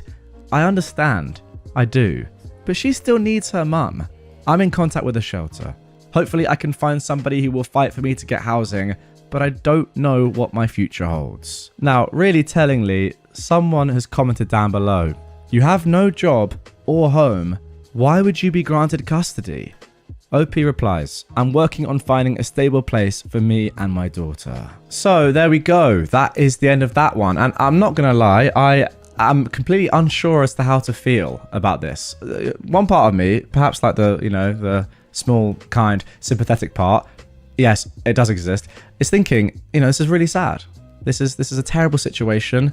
This woman has been in a kind of a bad situation for a long period of time in her marriage, or lack thereof, of course, and in her family home, and now she's being really mistreated and probably has been really for years by her boyfriend. And obviously this is all stemmed from a little thing of not getting married, but I think that tells a bigger picture. But then the part of me is also thinking to myself, some of the stuff that she is saying is actually like horrible. And I don't really feel that sorry for her at all. What is she talking about with like tradespeople and not being able to interact with them because of their different interests and backgrounds and stuff? That's just not like that nice a thing to say. And I'm also just not entirely sure if we're not just getting one massive side of the story that's been exaggerated or whatever. And in reality, really, there's a lot more going on here. Obviously, we don't know this because we're only getting this woman's side of the story. But I'd love to hear directly from her 3 older kids, because I just do not believe that they would say stuff like that that's so disparaging against themselves. Again, get your comments in about that paragraph in particular. I found that so weird. And I would love to hear from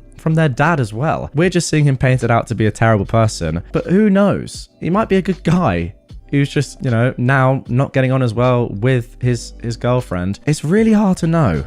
It's really hard. So I'm conflicted. I don't want to be too harsh on this woman, she could also just be in a really terrible spot. I mean, literally she is, but why is the point we're trying to work out. And I don't know, and I need you guys to come in and help shine some light. Give me your thoughts down below. I think this is going to be a pretty split comment section, so if you're still watching, still listening, get your comments in, have a look through, see what you agree with, see what you disagree with. I'll be in the comments immediately after I post this one, that's for sure. Just reading through the comments on Reddit, a lot of people are saying, I'm sorry, I just don't believe it. Also, I feel really bad for OP, but that her general viewpoint is very naive. I don't know where I lie. It's a confusing one. It really, really is. You could also say that, you feel bad because having a traditional lifestyle with no protection at all is terrifying, and she's in that role. But then she does seem like she's really privileged and comes from a place of privilege, but then also looks down on other people. I don't know, I'm waffling here. My boyfriend of 8 years told me he wanted to open our relationship. I am a 28-year-old woman, and I met my boyfriend, who is 29, many years ago through some friends. He was living in another place on the other side of the country. We instantly took a liking to each other and became boyfriend and girlfriend. In the first year of our relationship, it was distance. Both agreed that after I finished my schooling, I would go and live with him. I had to leave behind everything. Friends and family, a perfect job offering with an amazing salary with this company that I'd interned in previous years, which I loved by the way, but I thought that he was worth it. So I moved to where he lives and everything was good. We talked about our future, both agreed we'd get married at 30. We focused on our jobs and ourselves. We fought, but could never be mad at each other for longer than a few hours.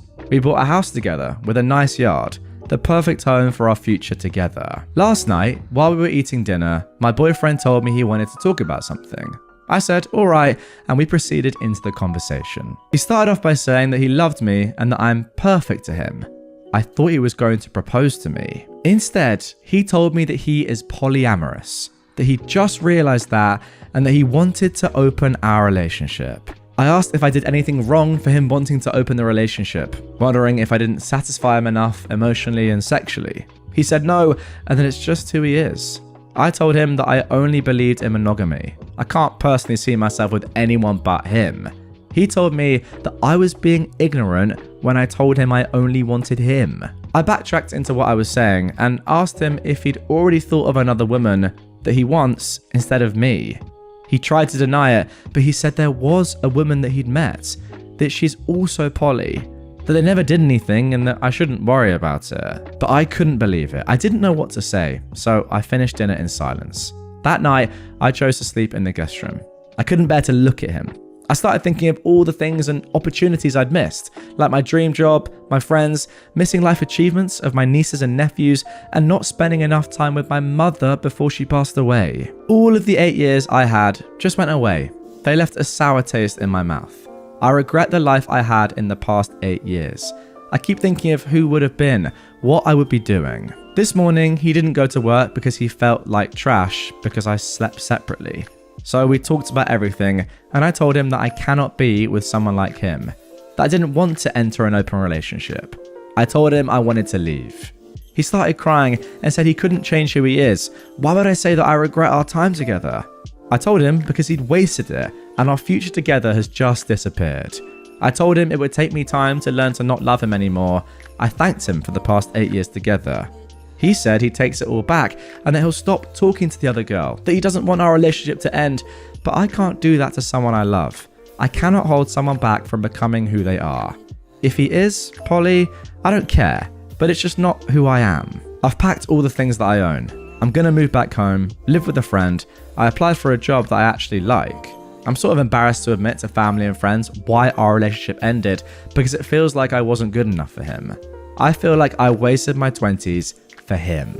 Okay, that is the original post. Now, before we get into the update, first of all, here are some relevant comments that are very pertinent to the story. Someone asked, I wonder if he is also okay with you seeing other people. And OP replied, when I asked him how he would feel if I saw others and bringing other men into our home, he said he wouldn't mind and that we wouldn't bring a new person into our bedroom, but into a guest room, which felt super icky. Another comment, which to be fair is quite a obvious one, but maybe they didn't actually ever have this conversation. Someone said, did you never have the monogamous versus poly talk? OP replied, the only talk we had was about us, marriage and children only.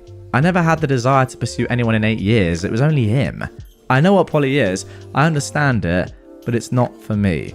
Yeah, you know what? I kind of agree with that. I think it's a pretty niche thing to be polyamorous. The majority of people aren't polyamorous. So surely if you're talking about children, marriage, the future with just you two, yeah, it makes sense that you wouldn't outright ask that question. It's kind of implied, monogamy in general, right? So then let's get on to the update. This was posted a month later, the beginning of this month again, October the 1st. I thought I'd give an update of what happened. It's been well over a month since my ex-boyfriend wanted to open our relationship. I've moved away and now I have my own place. My new job is much better than my last one. Everything's been good for me, spending a lot of time with family. When we told our mutual friends and our families why we ended our relationship, they thought it was a trashy situation and they just joined my side. About the house that I've recently purchased with my ex, we decided to put it up for sale and split everything evenly. I haven't talked to him since we broke up, but I've heard that he started dating the girl he told me about, which I knew was coming, so I wasn't really surprised.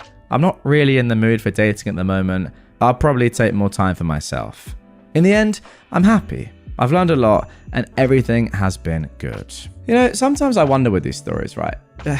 How can you be with someone for 8 years and then suddenly out of nowhere, they just do this, they just spring this surprise on you? Surely after 8 years of being with someone, you must be able to feel as if you really know them. Yet, how can you if they end up doing something like this? It's insane to me.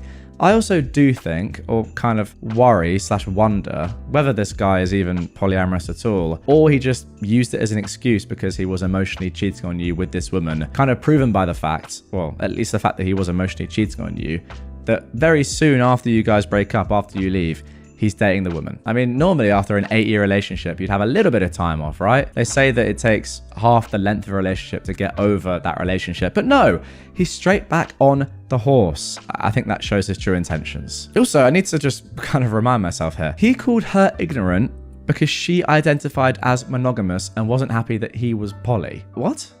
That's the sort of bloke that we're dealing with here. Really?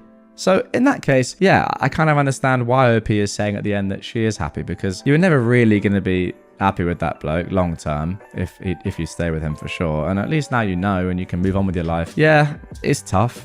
I wouldn't see it as wasting your 20s or those 8 years, but it's crazy. Out of nowhere, yeah, I get it. It does feel like those 8 years, or at least that 8-year relationship, was for nothing. Me, a 19-year-old man, and my sister, who is 21, found a video of our mum, who is 45. My sister thinks it's of her cheating, but I think it might not be. We can't agree what to do with it. My sister found this video on my mum's laptop. I think she was using her laptop for some school stuff, and she must have gone snooping through her personal files. She found this video. It's from a few years ago according to the date of the file. It's definitely our mum in the video, and it looks to be in some hotel room. There's definitely a man in the video, but he's holding the camera and we don't see his face or hear his voice. I don't want to go into any detail, but it's basically a striptease/sex tape filmed by the man. So while our mum is clearly identifiable, I can't tell exactly who the man is. I first got angry at my sister for showing it to me. I told her this is gross. I don't want to see that. She told me she thinks it could mean that our mum is cheating on our dad and we should at least present the information to our dad. I told her it's very likely it's him in the video. You can see the man's hands in a few shots.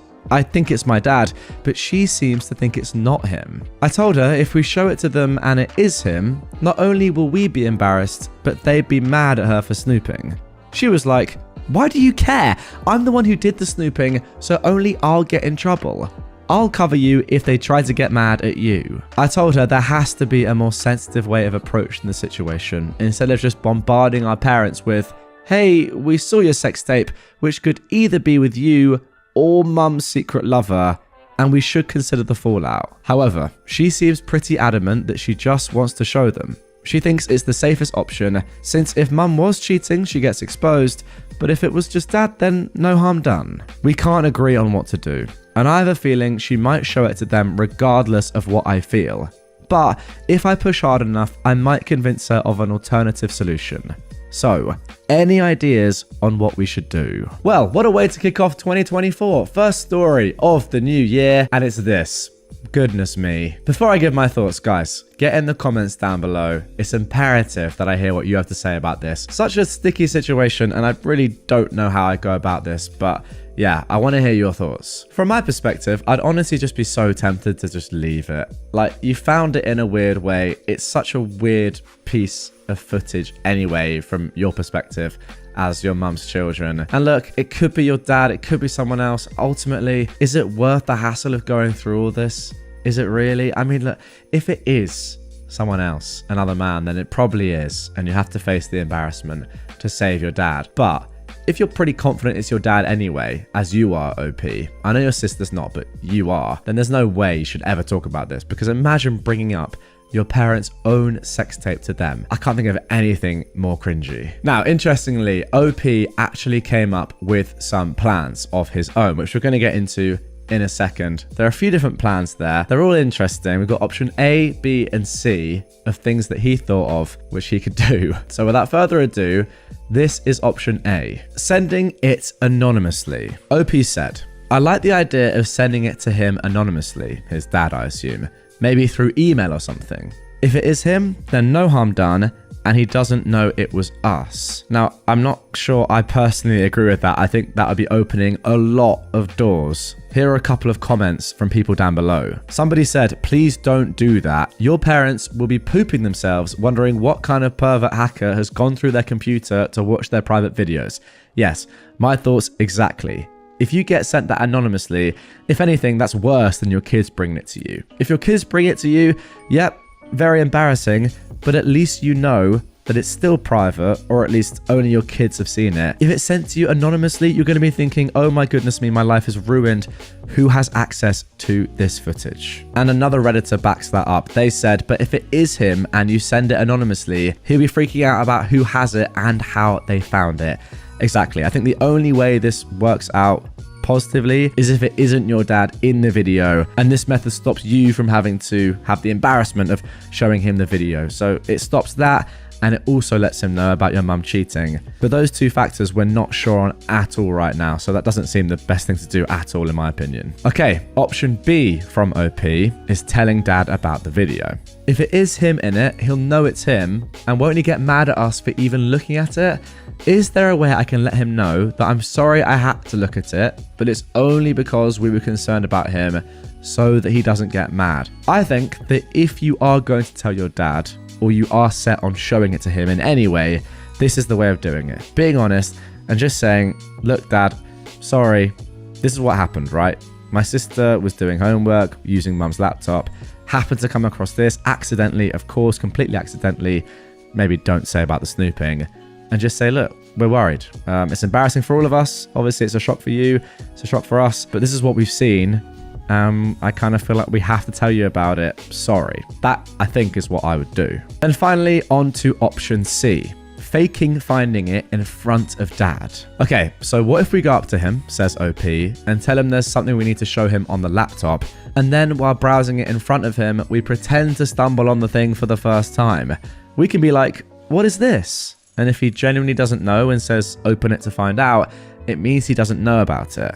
If he's like, no, don't click on that, it means he knows.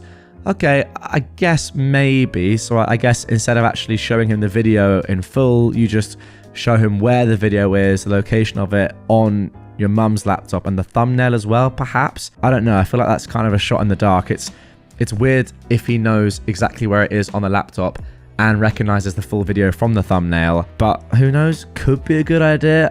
I don't really think so. But out of all three of these, I'd probably side with option B, I think. But that's only if you guys are very, very sure that you actually want to tell him in the first place. I mean, I don't know.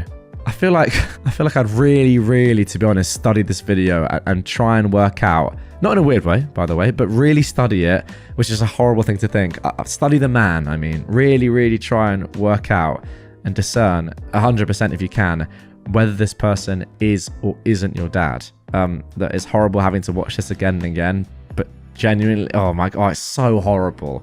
I don't know about that anymore. Oh, you get what I mean though? Like, you want to know. You want to take in as much information as you possibly can to let you know whether or not this is your dad. It's just a shame that the actual content of the video is your mum getting absolutely blasted. But there we go. Now, someone else commented down below. Dude, if you use one of the plans that you've put in this thread or confront him with it, please post an update. This is gold. I cannot wait until your dad A, gets an anonymous email with his sex tape and thinks he's being blackmailed, B, finds out you've been watching him do the nasty with mum and is crazy embarrassed, or C, and my favorite option, you pretend to mistakenly find it while showing him something else and the whole family watches mum and dad's sex tape. Cheating women don't keep videos on the family laptop of them stripping and cheating. They're not dudes. And if your mum turns out to be the dumbest cheater ever, then all of this will expose itself soon enough. But she's not, so it won't. But I just want to see the cringe update, so I'm still rooting for C. That's actually a pretty good point, and I agree with that. Would OP's mum really be dumb enough to keep this in a place that's actually kind of findable on her own laptop? I mean, yeah, I'm sure that OP's sister did do some snooping, but if you really, really wanted something not to be found, you'd put a password in place, wouldn't you? Or you'd keep it on a hard drive somewhere else. You wouldn't just have it on your laptop, I don't think. I mean, look, we don't know how silly or tech savvy or just dumb OP's mum is, but that is my thinking. However, here is what OP and his sister actually decided to do. OP thankfully gave us this. No, here is what my sister and I decided to do. We're actually going to sit mum and dad down, tell them both at the same time that while we were using their laptop, we noticed there was a lot of junk and we were cleaning it up to make it run faster. In the process, we accidentally stumbled on this file and we mistakenly opened it without knowing what it was, but we closed it as soon as we realized. We won't tell them we watched the whole thing, and we won't tell them we suspect cheating. We'll say that the reason we're telling them this is because we think they should save the file in a more secure location, or maybe on a separate hard drive or something, so it doesn't get hacked into. If my dad knows about the tape, he'll be like, okay, that makes sense. And if he doesn't know about the tape, well, now he would. Okay, so that is everything from the original post. That whole original story and the comments that I read out and OP's sort of thinking there, option A, B, and C, were all posted actually back in 2016. April 27th, 2016, obviously a long time ago. Yeah, as I said in the intro, it's a crazy story. What a way to start the year. However, a week or so later, on May the 5th, 2016, we did get a definitive update and a conclusion to this one. And again, that is why I love this subreddit, because we actually know what happened. I, for one, am so interested to see what actually ended up happening. I will say just off the bat, I think that what OP and his sister ended up doing was actually quite sensible, right? I mean, all of that sounds pretty logical. There aren't really any holes I can pick apart in it. Yeah, it makes sense. You were trying to make your laptop run faster. As a kid, you might know more than your parents about this sort of thing. You notice there's a lot of junk, blah de blah, fine. And you come across this video. Wow. Okay, nonetheless, here we go. Are you guys ready to see what actually happened next? I know I am. Here is the update. Yeah, things didn't go so well, unfortunately. I kept arguing with my sister. I told her if she's so certain they're cheating, the least we could do is ask Dad first if he knows about the tape, but not mention that we've seen it. She was determined that it was cheating based on the hands and the feet. She was like, those definitely aren't Dad's. Okay, but then how do you mention the tape to your dad without saying that you've seen it, right? It doesn't make much sense. But yeah, what your sister has said there, OP, is kind of what I was getting at. You have to analyze the video as brutal as it is and really, really have a look at what few limbs of your dad's you can see. I noticed there that I've used the word limbs, plural. Let's carry on. I told her that she was creepy as frick. If that was them in the video, and God knows how many times she's watched it, she was basically watching a video of our mother naked effing our dad's you-know-what. Even if it wasn't our dad's you-know-what, it's still freaking gross. But she didn't care. I told her if I couldn't stop her, she should at least leave me out of it.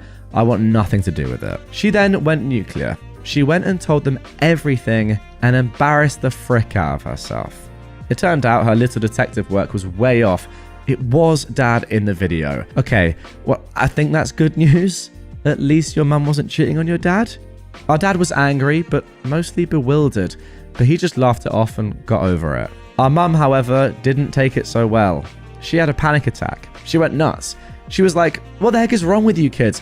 I tried to stay out of it, but my sister dragged me into it and named me as her accomplice, even though I'd warned her against it. Our mum was so hurt and upset, not only that her daughter would so brazenly accuse her of cheating, but that her children had watched an explicit sex tape of her. She was really traumatized. She couldn't take it anymore. She got up and left to her parents' house, where she's been there for a whole day to recuperate. She only called our dad to speak to. She won't speak to us. Our dad told us to just give it time until she's feeling better. Okay, and there we go. That is that. Goodness me. I do just want to give some overarching thoughts on this one. But first of all, I think I need to say this. I actually put a lot of blame on the mum here. If you've got a file like this, right, on your computer, your personal computer, completely fine, right? That is okay. Well, it's not great, but it's okay. However, if you're letting your kid use that computer and you haven't stored, as I said earlier, you haven't stored that file in a private location with a password protection or anything, just in a locked folder, and you know that your kid is obviously tech savvy, they're 21, you know, they know what's up, and they find this video, I don't think you can blame them. I really don't. Like, if you want something not to be found, don't put it on something that you're giving to somebody else to use. Like, free will. Yes, she's gone through maybe some more personal stuff, but ultimately you're giving her your personal laptop. I don't know. Yeah, it's not great of your daughter to do that, but ultimately, are you completely surprised and shocked that she's done that? I don't think so. I think part of the blame has to land on the mum here for taking that risk. Just put it on some hard drive or just don't give the laptop to your daughter. That'd be my thing. Secondly, I know what you guys are probably commenting down below. The kids are weird. You see this video, why they're analyzing it over and over again. Why are they watching it multiple times? Why is the sister watching it multiple times? And I get that. And it's a struggle to argue against that. But I feel like once you've seen this thing once and you're then past the complete horror and shock of it, you would then analyze it and try and work out if it is your dad or not. I don't know. I have not been in that position, thankfully, so I don't know for sure. But do you get what I'm saying? It's horrible, but I feel like once you've looked at it for like over 2 seconds and you kind of know what's going on, you're past the point of just slamming it shut and forgetting about it. You have to then look at it and really work out what's going on, for better or worse. I don't know if you guys are going to agree with that, but it's a horrible thing. That's just what I'm thinking. I mean, yeah, ultimately, what a crazy way, as I said, to start the year with a story like that. My best friend says I owe her everything I have. including my boyfriend. Now, the original post for this one came on the 23rd of September 2018, posted in r/relationship advice with this title. My 24-year-old female best friend, also 24-year-old female, is too handsy with my boyfriend, who's 26, and I think it's inappropriate. I know I should be careful calling someone best friend in a post like this, but I don't know how else to call Jessie. Our parents are great friends, so we grew up together, and she kind of had my back in high school. Long story short, on the teenager food chain, she was on top, and I should be on the bottom. But nobody messed with me because I was Jessie's friend. Jessie is one of those people who requires attention. I never minded though. Nobody's perfect, right? But now that I have my first real boyfriend, she doesn't know how to behave. Every time we're together, she's really handsy, always touching his arms, running fingers through his hair, complimenting him. And now she's even started with the prank spankings on the butt, you know? I just feel really uncomfortable with it. Maybe it's normal. I mean, Jessie has a lot of guy friends, so maybe this is okay. My boyfriend never thought much of it either. Am I just overreacting? She is super pretty, so maybe I'm just jealous. Anyway, yesterday something really threw me off. My boyfriend had to do some work, and I had a book thing, a hobby, so we decided to meet later at a friend's house. They were getting together to drink and so on. My boyfriend finishes work early and calls me, but I don't really need him to come over to the book thing. I know he doesn't like it, so I just tell him to go to our friend's house. Then I start getting texts from Jessie, all like, "Girl, you gotta come to this party now. Your boyfriend is wasted. Lol. Lol, we're so drunk. You need to come and stop us. I can't behave myself if you don't get here soon." And so on. The book thing took longer than I thought, and I was just getting mad and madder. But I am a very non-confrontational person, so I deal with it. I call my boyfriend when it's over, because I don't feel like going to this party anymore. But I was his ride, so I ask him if he needs me to come and pick him up. He says, sure. I get there, and I don't even go inside. I'm ready to release the hounds of hell on him. But he gets in my car, and he's stone cold sober. I ask him if he was drinking, and then show him Jessie's texts. He gets super upset and says she was lying. He wasn't even hanging directly with her, but actually catching up with a friend who just came back to town. He says I should have texted him, letting him know what she was saying so that he could confront her about it. Since you don't ever seem to be able to give that girl some boundaries. Those were his words. Now I'm thinking that maybe I should just talk to Jessie. But maybe she was just drunk and annoying me because she wanted me there. I don't know. I mean, this girl was really nice to me growing up when she could have been a female dog. I don't like how she behaves around him, but at the same time, I don't want it to look like I don't trust her. Is there a polite way of going about it? Or should I maybe wait and see if this happens again? Or am I overreacting? Okay, so there we go. That is the end of the original post. Quick comments from me. Nothing crazy here. It's obvious. You're not overreacting. And yes, you need to tell Jessie that what she's doing is highly inappropriate. That is just my thoughts off the bat. But one day later, we got our first update. Here it is. Yesterday, I posted here about how my best friend Jessie is a bit handsy with my boyfriend and it makes me feel uncomfortable. I am very thankful to all those who commented, especially the ones who encouraged me to say something. I don't like arguments, so those were very important to me. Thank you. Last night, we were alone because she wanted me to help her choose clothes for an event. I was at her place, so I thought I should say something. I wanted to. I was very polite and I just said that I knew she meant no harm, but I didn't feel good about it. So I asked her if she could tone it down. I should have said stop, but I guess I'm weak. She didn't really say anything mean, but her attitude was a bit off, I think. She was looking at me in a scornful kind of way, and the way she smiled once I was done talking, it just felt weird. She didn't say anything else but okay. And we just moved on to choosing her clothes, and I left after. We were supposed to go and get something to eat, but she said she was tired. I'm not dumb, she was hurt. So I texted a common friend, more her friend than mine, and without getting into details, I just told him that I talked to Jess about something that was important to me, but that I was afraid she may have gotten the wrong idea from it. The common friend said, look, I don't want to get involved, but you should watch it. I asked what he meant, and he said, nothing, just watch it. A little while after that, he texts me back and says, Changed my mind. I do want to get involved. And then sends me a bunch of prints of texts going back and forth between him and Jessie. It basically starts with him asking her if the two of us had a fight, because I was worried. He was kind with his words, I don't mind him stepping in. And then just a non-stop stream of her being horrible. She says I had a big mouth and was judging her behaviour because I'm a prude who doesn't know how to be around guys.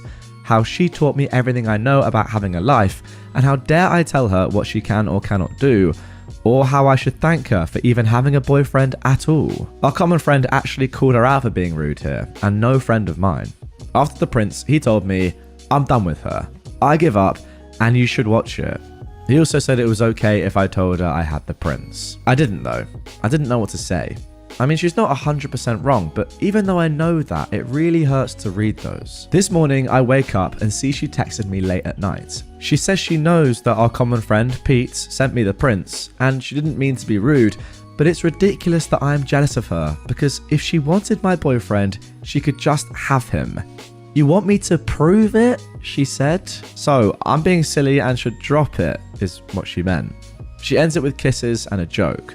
So I don't know if she was being playful, apologising, threatening, or being pragmatic. Whatever she's being, it's downright weird is all I'll say. I didn't answer her yet. I don't know what to say. Should I even say something, or should I just let it go? I wish I could talk to someone about this, but I'm very private. I usually go to Jessie with these things. Help! Well, all I'll say here, guys, is that, okay, have a laugh, bit of fun, joking around with your friend, but if you're then saying, I could steal your boyfriend anytime I wanted, just like with a click of my fingers, and if you want me to prove it, I just will. Yeah, that's very malicious and extremely odd behavior that is, not something any friend should be doing, clearly. Here actually are a couple of comments from one Redditor underneath that first update, which I think sums up what I'm saying here. They say, it sounds like this person is completely wrapped up in their own head and has a serious case of overthinking their importance in life, especially others' lives. Obviously, we're all going to tell you to drop her because she's not a desirable person to be around if that's how she acts and talks to you in person and behind your back. This person thinks they own you enough, so they've decided to let you have your boyfriend. F that. Also, show your guy everything that's happened because guaranteed she's going to go after him. And then OP actually replied here saying, I suppose you're right. It just gets me, It's a 20-year-long friendship. I keep thinking that maybe this is a misunderstanding. She didn't mean it, or she's going through a hard time and doesn't know how to deal with it. I'm just trying to make sure I'm not overreacting, so I needed some outside perspective. As for my boyfriend, I think he would turn her down quite fast. He doesn't really like her. He just hangs with her because of me. He's always saying that he'd rather not and all, so it's unlikely that they'd be alone together, but I will talk to him. Thank you for the heads up. And then one final comment from OP. Turns out she already went after him. I was stupid. To be honest, could have seen that one coming. This girl clearly has an agenda against you. Okay then, a couple of days later, we got the second update on September the 26th, 2018. My boyfriend is having sex with her. Oh my goodness me. A friend convinced some other friends to send me prints of text between themselves and either my boyfriend or best friend. They are pretty clear. I confronted my boyfriend. He looked lost, said he loves me, and it was just sex. He says that Jessie kept throwing herself at him, teasing him, and he said he didn't like her, but I still wanted to hang. He said he just had sex with her to see if she would move on and leave him alone, and that it only happened a couple of times. He says he won't do it anymore. He doesn't even like her. He loves me, asking me to please forgive him. Sorry, I've got to interrupt here. What an absolute disgrace of a man your boyfriend is, OP. What on earth is he on about? I don't even like her. Just having sex, even though I'm in a relationship. What a good bloke. From the text, once I finally made it through them all, I think that Jessie went to the party where me and my boyfriend met because she wanted to hook up with him. She had it bad for him, but he didn't feel the same way. She was trying to get him to break up with me and then to get me to break up with him. It worked. As of yesterday, he is a single man. In some of those texts, they're talking about some of the hookups. I feel like throwing up. I blocked him because he was still trying to get in touch. I ghosted her, but she just sent me a message saying she just heard what happened and, this was probably for the best, right? And I feel like freaking screaming. I don't even know if this is an update or just me venting. Thanks for listening either way. I mean, that's some update. Goodness me. I really did not expect your boyfriend to stoop to that level, but wow, there we go. Now, once again, here are a couple of comments that I picked out replying to the second update with some good thoughts that I agree with, and OP's replies. First of all, someone has said, well, yeah, I would just ditch that whole friend group and start trying to find new friends. My God, that is effed up. I completely agree. OP replied, yep, done and done. I think I'm being too permissive with the word friend. It was going on for months. Everyone knew, and nobody had the decency to tell me. It was only the one friend who wasn't even that close who stood up for me. Going on for months? Oh my word. Another commenter said, you also can't make her hurt. She has no respect for you and clearly doesn't care, so it will be impossible anyways. It would have the same effect as a drunk stranger telling you that you're awful. Yeah, it might make you angry, but you didn't care about that stranger, so what they say is irrelevant. Also, I can't imagine anything so utterly not worth your time. The delightful side effect of just ghosting is that they will stew on it. They want the reaction, but they get none. They realize they lost all their power and never get to know and feel that satisfaction that comes from getting the reaction you wanted. Great point. 100% phenomenal point, and also a very good analogy and simile with the drunk stranger. Because yeah, you're going to be like, well, it's a bit weird and annoying, but who are you? I don't really care. Clearly, Jessie feels the same way about you, OP, as much as that is a horrible thing to say. It is the truth. So yeah, I know you deeply want to get her back or anger her in some way, but I agree with this commenter. There's just no point. OP replied to this saying, I get what you mean. She is actually still texting me. I didn't mention one detail because it wasn't important, but we were all meant to be traveling together soon. My family paid for some of Jessie's expenses. She is messaging me about the vouchers since I have them all. This freaking woman can't even wait a day to ask. It's like she suddenly remembered she still needs me. I mean, I'm not giving them to her either way. The trip is off. Can't she tell? I'm very much thinking the silent treatment will be the way to go, I guess long term there. I think she just realized she needs me for the trip, and that's why she's been aggressively trying to contact me. Now she's saying that she liked my boyfriend first and I was the one who stole him, so she is the one who should be mad. I know I should just block her everywhere, but is it petty that I'm having fun watching her squirm? I wanted to have the last word, but not saying anything is driving her crazy. Now, this next Redditor mentioned about what I said earlier, while reading to be fair, saying, he said he just had sex with her to see if she would move on and leave him alone, and that it only happened a couple of times. Says he won't do it anymore, doesn't even like her. He loves me, asking me to please forgive him. Lol, that is one of the stupidest things I've heard. It's like saying, hey babe, I jumped off a cliff because somebody was really pestering me to do it.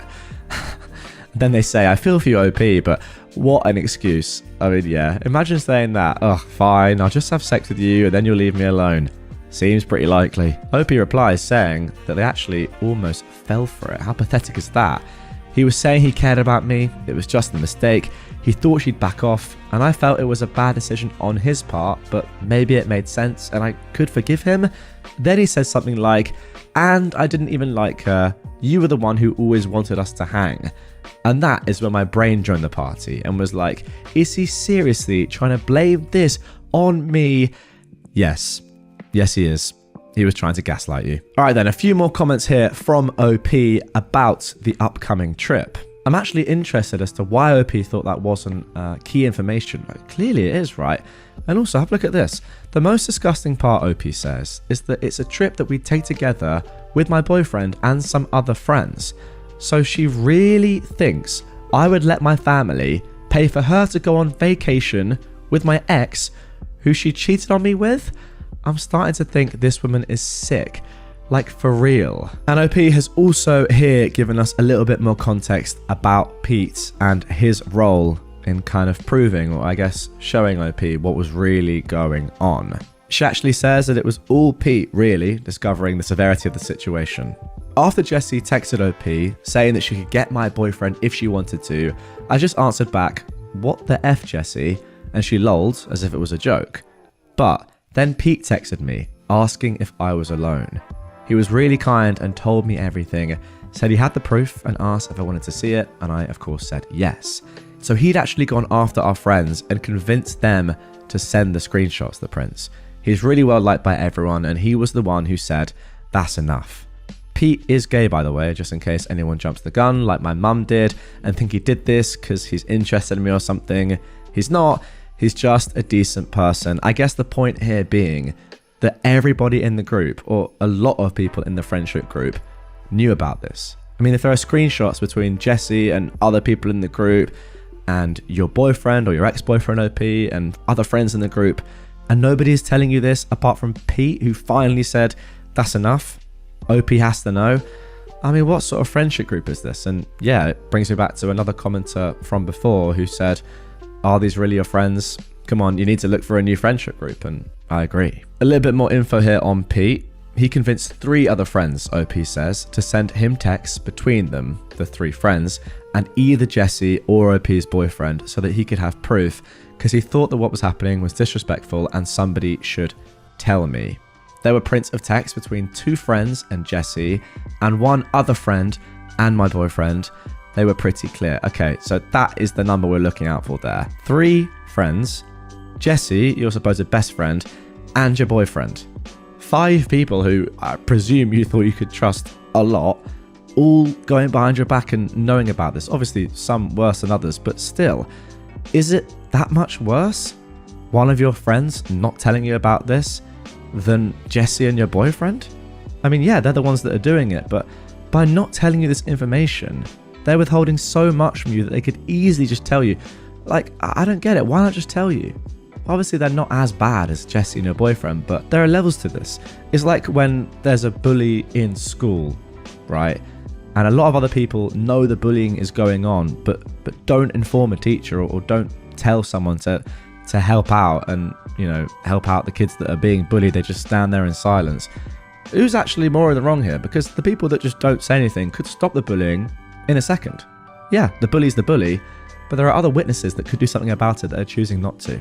And in my opinion, that might be just as bad. All right then, a few more points from OP before we get on to the 3rd and final update, which, by the way, is coming up. Jesse especially, OP says, didn't seem to care about hiding it at all. My boyfriend's texts were mostly wondering if I'd noticed something and wanting Jesse to back off, while saying she was hot, etc. Goodness me. There was no 100% confirmation on his side. It wasn't a chat between him and one of his closest friends, so it was kind of generic. But when I confronted him, I said I had the screenshots without saying what they showed, and he just confessed. Now look, I really appreciate those screenshots. It was ultimate evidence. But I don't think they actually did it for me. It's a Pete thing. You'd have to know him to understand. He is the stand-up guy who is everyone's friend. He is a huge people person. I think they sent the prints because it was something for him, you know? He was the one leading the charge and dealing with consequences. If it were just me, I don't think they would have done it. All right, next up, a little sort of interlude here. An edit from OP, which is extremely wholesome, talking about Reddit as a whole. Here we go. OP says, I don't want to sound melodramatic or sappy or anything, but you all brought me to tears. We keep hearing about how it's insanity to rely on the internet for personal connections, but I just lost a boyfriend, a best friend, and a whole group of friends.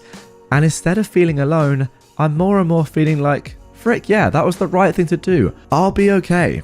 Yeah, it still hurts, but not as much as it would had I really been alone. I can't even begin to thank this sub. I really don't know what to say. Even on my previous post that didn't get as many responses, it was some of the comments there that made me approach the cheating thing knowing I had to break up and move on. So it changed my life in this moment. And considering I'll be doing a lot of soul searching on toxic relationships, this probably changed my life for good. So thank you all so much for reaching out to a stranger. This community is so precious. Okay then, so here we go. The final update posted on October the 2nd, 2018. OP says, I said I'd come back if anything relevant happened, and here we go. There's a 3rd update, so I reckon something has happened. My ex-boyfriend kept trying to get in touch through common friends. They kept asking me to unblock him and at least hear him out because he was really sorry. He loved me. He was a mess. He didn't mean to. Someone even went as far as to ask me if I was really sure it happened. They offered to send me prints of texts where he was talking about me so I'd see how he always had great things to say and how much he cared. but I've had it with the print screen drama for life and said no. To the ones who insisted, I told them I wasn't unblocking him, I had nothing to say or hear, and if they kept pushing me, I'd block them too. I ran into my ex-boyfriend at this book thing I go to, that hobby of mine. Maybe I'm being presumptuous, but I think he went there for me. He didn't really have any business there, but I'm just speculating really. No, that's not speculation, that's true. You said earlier that you didn't even ask your boyfriend if he wanted to come and join you because he doesn't like it. So yes, he was there for you, 100%.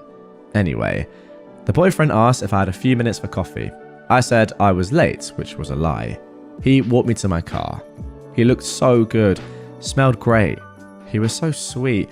He was even wearing his hair the way I like it.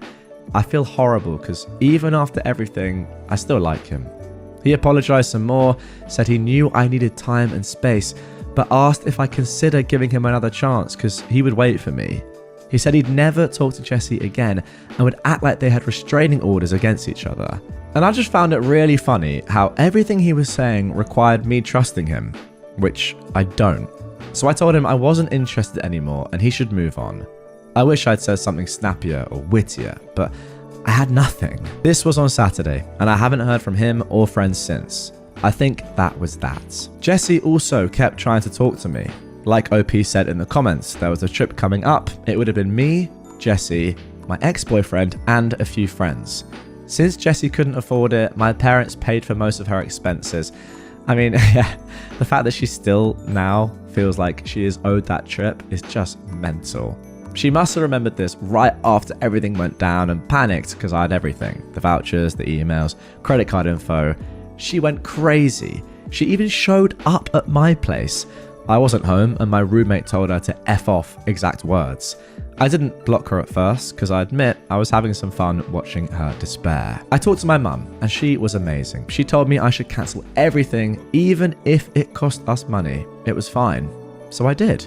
And for one last bit of print screen drama, I printed all the emails I got confirming cancellations and sent those to Jessie with the word bye before blocking her. Oh, that is lovely. My roommate's been amazing. We were never really close and now I don't even know why. She cancelled plans with her friends to stay with me and invited me to go out with them next weekend. There you go. Lose a couple of friends. Well, friends in inverted commas. Gain a real friend. Your roommate. That's phenomenal stuff. A few of you suggested I see a therapist, and I did, yesterday. I really liked it. It was just one appointment, and I mostly just talked, but it felt good. She gave me homework. She talked a little about unhealthy and abusive relationships, and asked me to think about my friendship with Jessie, and try to point what was healthy and what was unhealthy about it. It made me realise that she was never actually really my friend. She was taking advantage of me for years, and she even had me thanking her for it. My therapist also told me about this saying, I think that's what it is, called the narcissist prayer, which goes something like, that didn't happen. If it did, it wasn't my fault. If it was, I didn't mean it. And if I did, then you deserved it. Which is totally how Jessie is handling this whole thing now. Wow.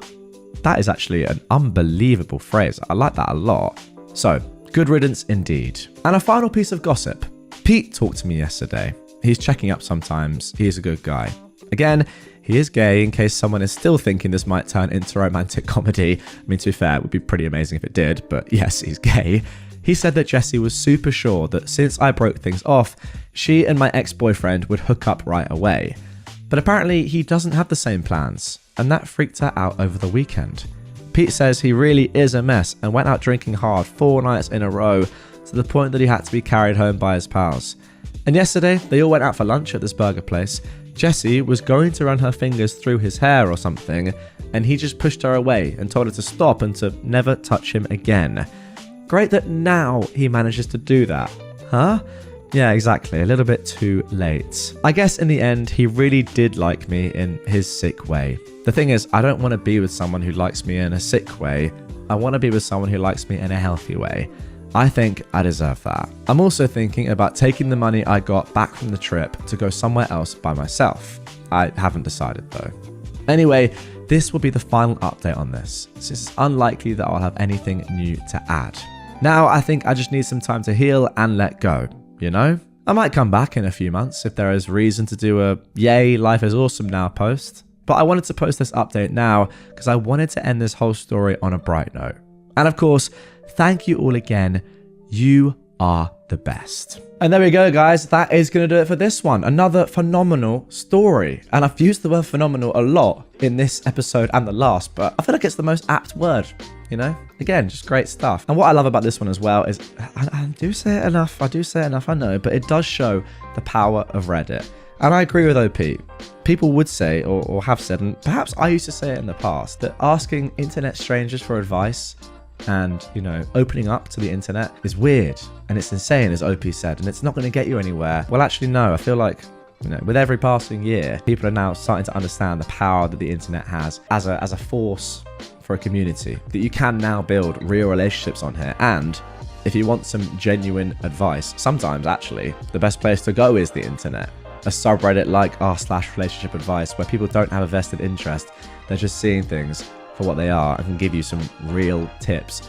You know, no bias, just say, this is what's going on. Jess is a narcissist. Your boyfriend's terrible. You need some new friends. It's tough love. But I think, as we can see in this situation, sometimes that is what people need. And yeah, I really hope there is actually one final update in a few months from OP saying thanks to Reddit and thanks to also herself being brave and dealing with this stuff in the right way. Her life is now awesome. How cool would that be? Am I the jerk for banning my wife from naming our baby after her dead best friend? Long story short, I am a 28-year-old man, and my wife, who is also 28, is estranged from her family and has been since a teenager. She met Eva in school, and they were inseparable, with Eva letting my wife stay over a lot, as well as providing a constant source of support. I met my wife at university. Unfortunately, Eva died suddenly a year into our relationship. I'd met her a few times and she was lovely. My wife was understandably devastated. 2 years ago we married and she took my last name, Brown. Our baby girl is due in the spring, and understandably my wife wants to honour Eva in her name. This is something that she has said throughout the relationship. I was happy with the idea of honouring her, and we've discussed baby names throughout the relationship and pregnancy. The leading name we were tossing about was a place name that had significant memories to them. Yesterday, she came up to me and said that she had a dream about Eva asking her to remember her by her name. She had some like this around the time Eva died, but none recently to my knowledge. And to memorialise her, our baby must be called Eva. I said, absolutely no way. She said, why not? And I reminded her of the historical figure Eva Brown, wife of probably one of history's most evil figures, and I reassured her that we will tell our kids about Aunt Eva and she'll always be remembered, but my wife refused, saying it has to be her name. She says that few will make the link to the historical character and she won't be bullied at school. Now, a little history lesson for everyone in case you didn't know. Eva Brown, spelt B-R-A-U-N, was then known as Eva Hitler, as of course she was married briefly to Big Adolf. I mean, I just can't say Big Adolf. Right, if I'm not... right. Okay, Big Adolf, as he was known colloquially to his best mates. Adolf Hitler, of course. So yeah, being completely serious, I do fully understand that OP probably wouldn't want his daughter to have the exact same name, at least phonetically, as you hear it, as the woman who Hitler married just one day before he unalived himself, right at the very end. Anyway, back to the story. OP's wife said she had fell out with the place name, and a family member has had a baby recently with a similar name, think Brooke to Brooklyn. I suggested things to do with Eva, such as her birthstone, or honouring her through a middle name, or even names that had Eve or Eva in, anything but Eva itself. She started crying and said that she won't name the baby anything else and it's the ultimate way Eva can live on. I said it's a terrible situation and if we had literally any other surname we could, but I literally can't. Not only am I extremely morally opposed, I work in a field where if there was wind that I named my child Eva Brown, my work could be at risk. She's saying I'm making excuses and not supporting her, as she is putting in a lot of effort to having this baby. This resulted in a fight, and now I'm on the couch for the second night in a row. Some of our friends are saying that I'm being dramatic, but my sister, who is the mother of Brooke, is telling me that if she continues, to register the baby without her. To be honest, I'm leaning that way if she continues not to compromise. I'm really not sure what to do. Am I the jerk for not wanting to name my baby Eva? Okay, now that is the end of the post, but before we get on to my thoughts on this one, first of all, a couple of relevant comments. Someone below asked OP, can you use your wife's maiden name? OP replied, my wife is estranged from her family, of course, and was therefore very eager to drop her maiden name. She has said that name makes her think of her horrible past. I know she would not ever change her name back, let alone name a child with it.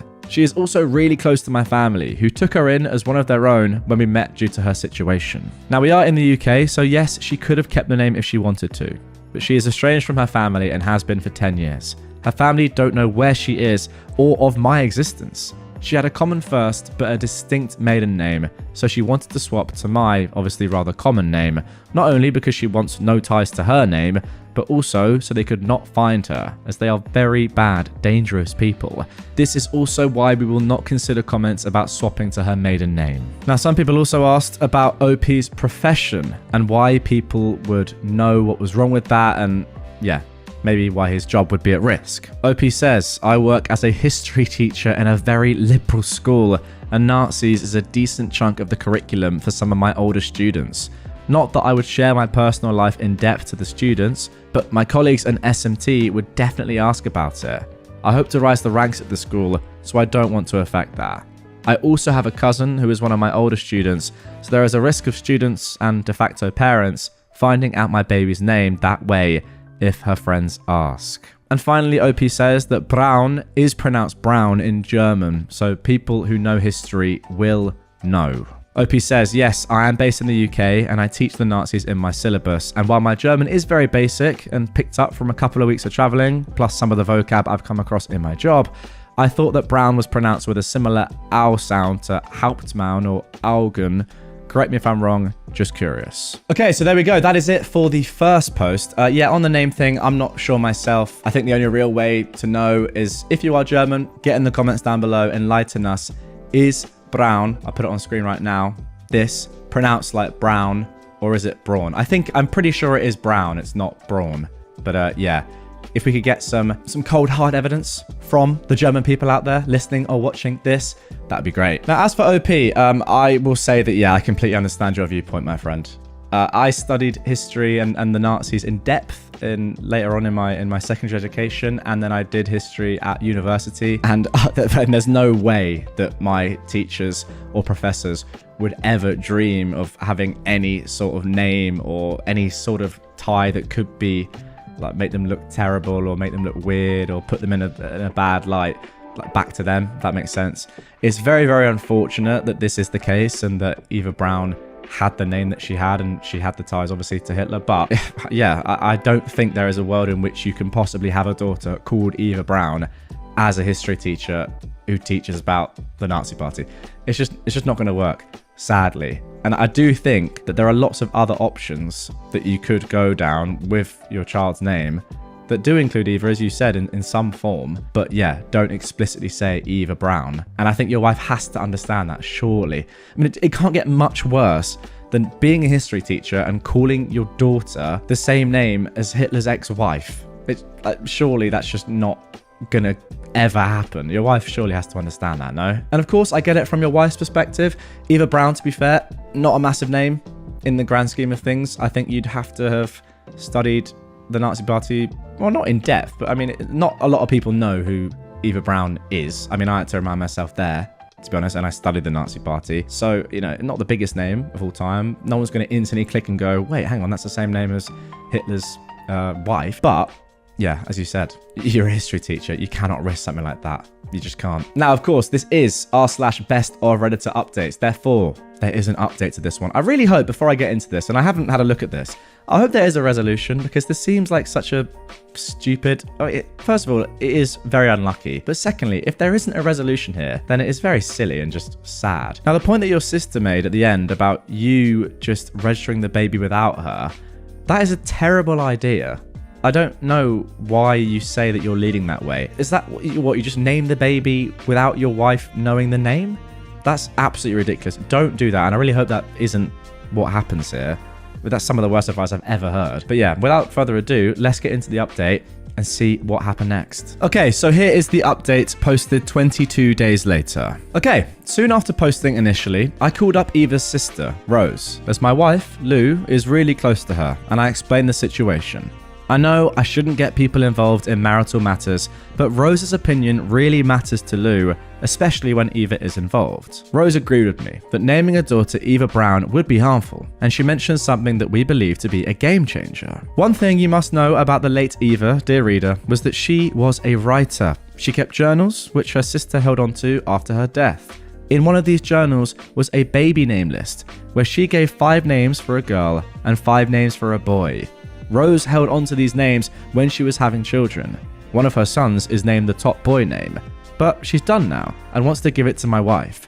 We believed we have to introduce this carefully, so we launched a game plan. The next day, I sat down with Lou and said on no uncertain terms would our daughter be called Eva.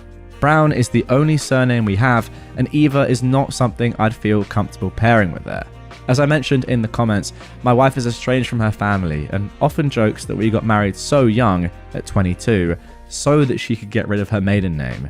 She agreed that our child will take our married name, but continued to stress about forgetting Eva. I also mentioned that by naming a child Eva, you'd be pressuring that child to live on for dead Eva, and that's a big burden for young shoulders. My cousin was named after a dead relative, and my grandparents often compared him to that relative. And that's not something I want for my own child. That seemed to resonate, and she admitted that pregnancy was bringing up old feelings, as she and Eva always said that they'd be pregnant together. I suggested therapy, and she started therapy last week. That's a very, very good point that I hadn't even touched on. Yeah, if you're calling someone by your best friend's dead name, someone you love so much and who obviously, if they're your best friend, had to be a great person in your eyes, that is putting a lot of pressure on your child to live up to that person. They don't have to, of course, but surely that child's going to think about that. I then talked about mine and Rose's conversation, and she was very interested. We agreed that it would be lovely giving Eva the opportunity to name a child, knowing it was something she was seemingly passionate about, and have narrowed it down between 2 of those 5 girl names. Turns out the girl had taste. Being able to discuss baby names and thinking about our daughter as her own person has been a blessing, and I can see my wife is on the mend. I think this will be the only update, and I can't wait to meet my daughter. Thank you all for your help. Now, at the time of recording, that was posted just 9 days ago, so obviously it's a little bit too soon to know if that is going to be the final update. But it seems like it will be, right? And that seems like a perfect ending. That was exactly what I was hoping the resolution would be. Something else that obviously included Eva in some way, but wasn't explicitly the name Eva Brown. That is the perfect solution. I really hope that you guys stick with it. Your wife remains happy. I don't necessarily think she needs therapy and stuff, by the way. I think she just really wants to honor her best friend and was quite adamant that she wanted Eva Brown to be their name. That's it, really. I don't know if that calls for therapy, but hey, I don't know her. Not my call. However, yeah, Eva has in effect given you a short list of names that she loves to name your child. That is beautiful. Great story. But don't worry, there's another one incoming. Now, this post comes originally from r/true off my chest. I broke up with my fiance because of his family. I don't think I can marry him because of his family. I know people will say that I'm crazy, but my gut tells me I'm right. This was supposed to be the first time I'm meeting his parents. He has 2 sisters, a mum and dad. I was excited to meet my future in-laws, but it shattered. A few days ago, I met his family. Some things about them just didn't sit right with me. His mum is very possessive about him. Like, the first thing she said when she saw me was, "So you're the lady that keeps my son busy?" I know it sounds like a joke, but she said it in a condescending tone. Throughout the entire gathering, she was trying to avoid me. She'd get irritated whenever I got closer to my fiance. She made one very mean comment when I asked her for a piece of pie she made. She said, "I will not be able to fit in my dress if I eat any more of it." She deliberately made me sit far away from him so that she could sit beside him. I knew she didn't like me, but I tolerated that. But she was way too harsh on her oldest daughter. She keeps making comments like, "When are you getting married?" and if she still can't get over Ben, her brother-in-law. The thing is that the oldest daughter, Mia, used to date Ben until he dumped her to be with the youngest sister, Jen. Oh my goodness me. Jen isn't very nice either. She was mean to Mia and kept bugging her to get a husband. Mia is 33.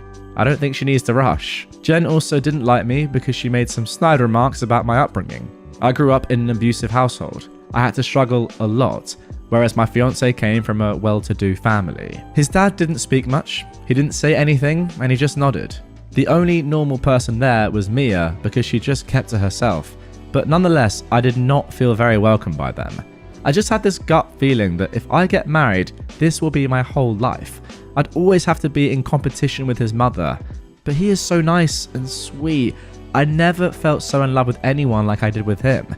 He brings me flowers, he takes care of me, he treats me like a queen, but I do not like his family at all. I broke it off with him. He was understandably sad. He asked for a reason. I just told him I didn't feel good about our relationship, that we're not compatible. There were tears, but I left. Now I'm sitting in my aunt's house writing this. One moment I feel like calling him and telling him I had cold feet. We are perfect together. We earn well, we have similar hobbies, and we are sexually compatible, but this one thing about him just bugs me a lot. I'm heartbroken. I know I don't deserve to be because I was the one who called it off. Okay, let's get straight into the update on this one, which was actually posted on the same day that evening. I just talked to his sister Mia on the phone. It was a surprise to me that she wanted to talk. She got the news of us breaking up and asked if we could talk on the phone. I agreed. I was desperate to hear any news from him. We talked for like an hour or so. It was mostly her telling me how her family was toxic, that I made the right decision because her mum had a weird obsession with her baby boy. Also, she doesn't know why she is the black sheep of her family. She was not adopted, nor was she an affair child. She also mentioned that her mother was a bit of a racist because of where I came from. Overall, that day, she wanted to warn me. I asked why my ex doesn't treat her right. She said my ex is in delusion that they have a picture-perfect home, but he doesn't realise how toxic his mother is. She did bring it up with him, and he just said that they're family, so families shouldn't hold grudges. Honestly, I felt bad for her. She also said that she'll be going no contact with all of them. She thought she could salvage their relationship and let them be a part of her life, but she decided she doesn't want that. She also shared some personal information about her relationship status and future. But I don't want to share that. It's not my place to share it. She did though tell me to meet him and tell him the truth. He deserves to know why I don't want to be a part of his family. He needs to hear the truth. I'll be meeting him tomorrow, and yeah, as a lot of you guys requested, I will give an update. Okay, then let's get straight into it. 11 days later, we got the final update. Hello guys, I promised I would come back with an update, and I did it. I finally talked to him. I told him everything that I mentioned in the post, and also about my feelings for his family, especially how they treated Mia. Needless to say, he was upset. He tried to convince me that this was all in my head, that I shouldn't throw away our relationship because of his family. His family will accept me if I become a part of it. I tried to explain things from my own perspective, but he wasn't budging. Oh, that's not a good sign. Then the topic of Mia came up. He said it is unfair that even his sister is abandoning the family. He mentioned Mia's big news, and she said she doesn't want to be a part of their family. I told him I knew about it because I talked to Mia. That seemed to upset him even more. He's fuming that Mia shared her news to me before his family. I got angry and told him that this is exactly why I don't want to be a part of his family. Her mother made racist comments to me. I'm half Bengali. She treated me like an outsider and didn't make me feel welcome. His family is just very toxic. I grew up in one. I don't want to die in one. Maybe someday he will find a woman his mother approves of, but that woman is not me. We had a big fight. He was obviously defending his family. He was not willing to listen to what I had to say. Overall, he was very dismissive. We ended our conversation on a very bad note. I am sad about it. Aside from his family drama, he was a good guy, but I don't think I can handle his family. You don't just marry one person, you do marry their entire family. They didn't even bother to know me at all. Wow, there we go. That is the end of that one. I've got to say, very, very tough position to be in, OP. But I do think you made the right decision. And to be fair, your ex's comments there kind of confirm that that was the correct decision that you made. If he can't even understand, I get it, it's his family and obviously he loves them. But if he can't understand what you're saying, or the reason as to why his sister is abandoning the family and saying, you know what, I don't even want to talk to any of you anymore, I'm going no contact, then he is deluded. I'm sorry. He is. So I think you did make the right decision. And I also think that you're absolutely right. You do marry into the family. Now, yeah, I don't imagine that you're going to be seeing his mum all the time. And I'm sure that if you wanted to, you could probably minimize when you see her. But the truth is that you are still going to see her probably a decent amount. You know, Thanksgiving, holiday season, birthdays, barbecues, grandparents in the future, like babysitting a kid. You are going to see her a lot. And if you hate this person, and as you said, you come from a toxic family, you don't want to be in one for the rest of your life, then yeah, ultimately that is, I would say, a deal breaker. I also think that someone's family does say a lot about them. Now, obviously, if that family is terrible and they're amazing and they openly admit that their family is terrible, and that's probably why they're amazing, because they've realized how bad their family are and they just want nothing to do with them, and you know, they're a completely different person to that. That's different. But if they can't see the fact that their family has faults and bad traits and that sort of stuff, yeah, I mean, they've been part of that family their entire life. It's likely that they're going to have some of the same sort of faults. And again, I feel like OP not admitting or seeing that his family has faults is a big red flag, as I mentioned. So it's sad, and I'm sure he's a lovely guy on the whole, but is he a life partner? Do you want to marry into that family? I don't think so. I think you made the right decision. But yeah, guys, let me know what your thoughts are. Did OP make the right call? Obviously, it's hard to know without loads more context, but from that little insight that we've got there, comment down below. What do you think? Comment either on YouTube or on Spotify, whatever you're listening on. You can comment on both those platforms. Let me know, did OP make the right decision and why? My dad is pretending I'm not getting married. So, my dad has always been a very show-off person. Announcements about grades, telling everyone how great his daughters are doing, telling off my sister for having a job he can't show off. When he divorced from my mum, he was a good parent for a while. And then he met Eva.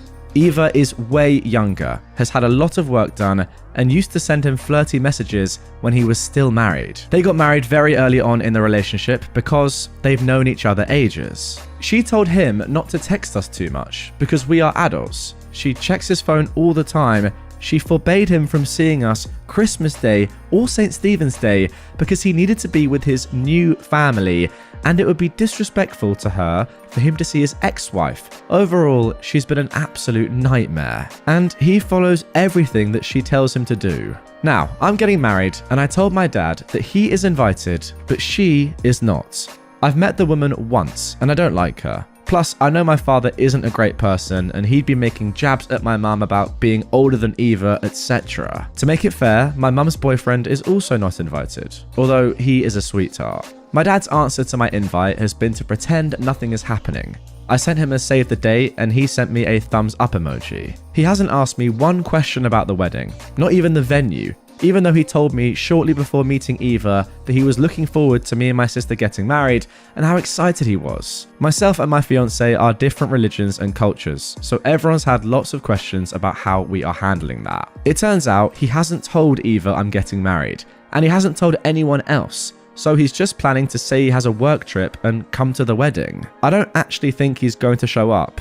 I think he will say he is going to and then not show at the last minute, but my sister thinks he'll show up with her and make a whole scene because he told her Eva has just as much right to be there as your mum. Has anyone else dealt with something similar? Do I need a backup to walk me down the aisle? So there we go, that is it for the original post. Before I give my thoughts, first of all, let's get into some comments I've picked out.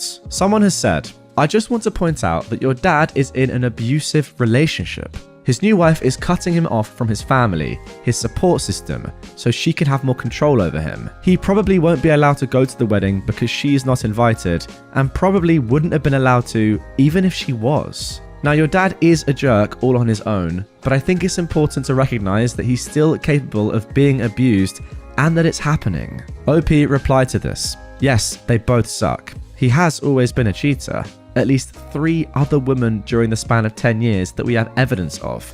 And I think, no evidence, that he was cheating on my mum with her.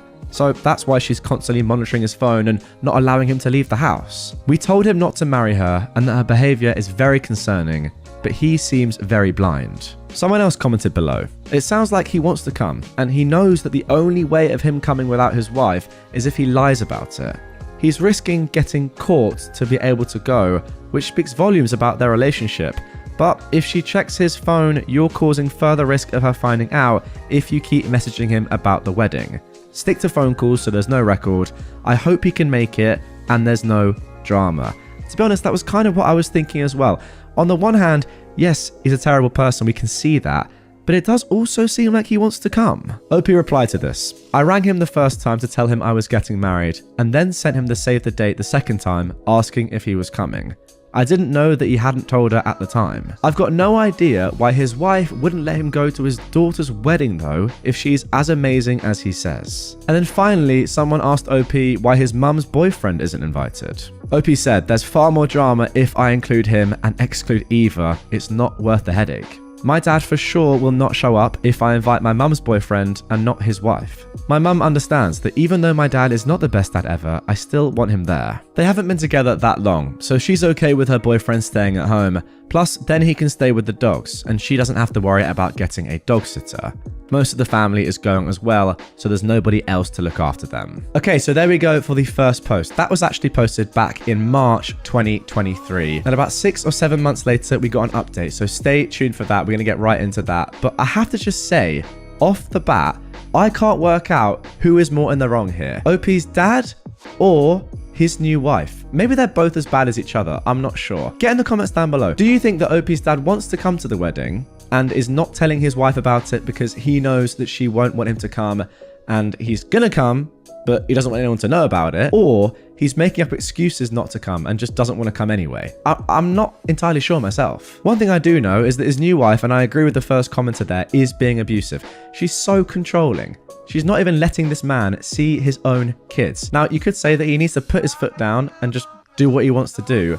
Maybe it's not as easy as that, or maybe he doesn't want to. I'm not entirely sure. What do you think? Get in the comments down below. But for now, let's move on to the first update. Actually, sorry, before we get into it, the more I think about it, the more I'm just thinking that your dad is probably a horrible person. He cheated on your mum so many times, and now it's got to the point where your mum, OP, is having to accept that her lovely new boyfriend can't come to your wedding because of your dad's new partner. You know what, nah, I think your dad is just a terrible person. Anyway, let's move on. So it turns out my dad ended up telling Eva about my wedding and telling her that she was invited to the wedding to avoid problems. She got herself a dress, booked a hotel, etc. My dad tried to convince me to invite her, but his biggest selling point was that he thought it would be an amazing time to introduce Eva to my mum and my mum's whole family. Why would he think my mum would want to meet this woman is beyond me, and that she would feel excluded otherwise. He always rubs his new family in our faces, even calling it his new family.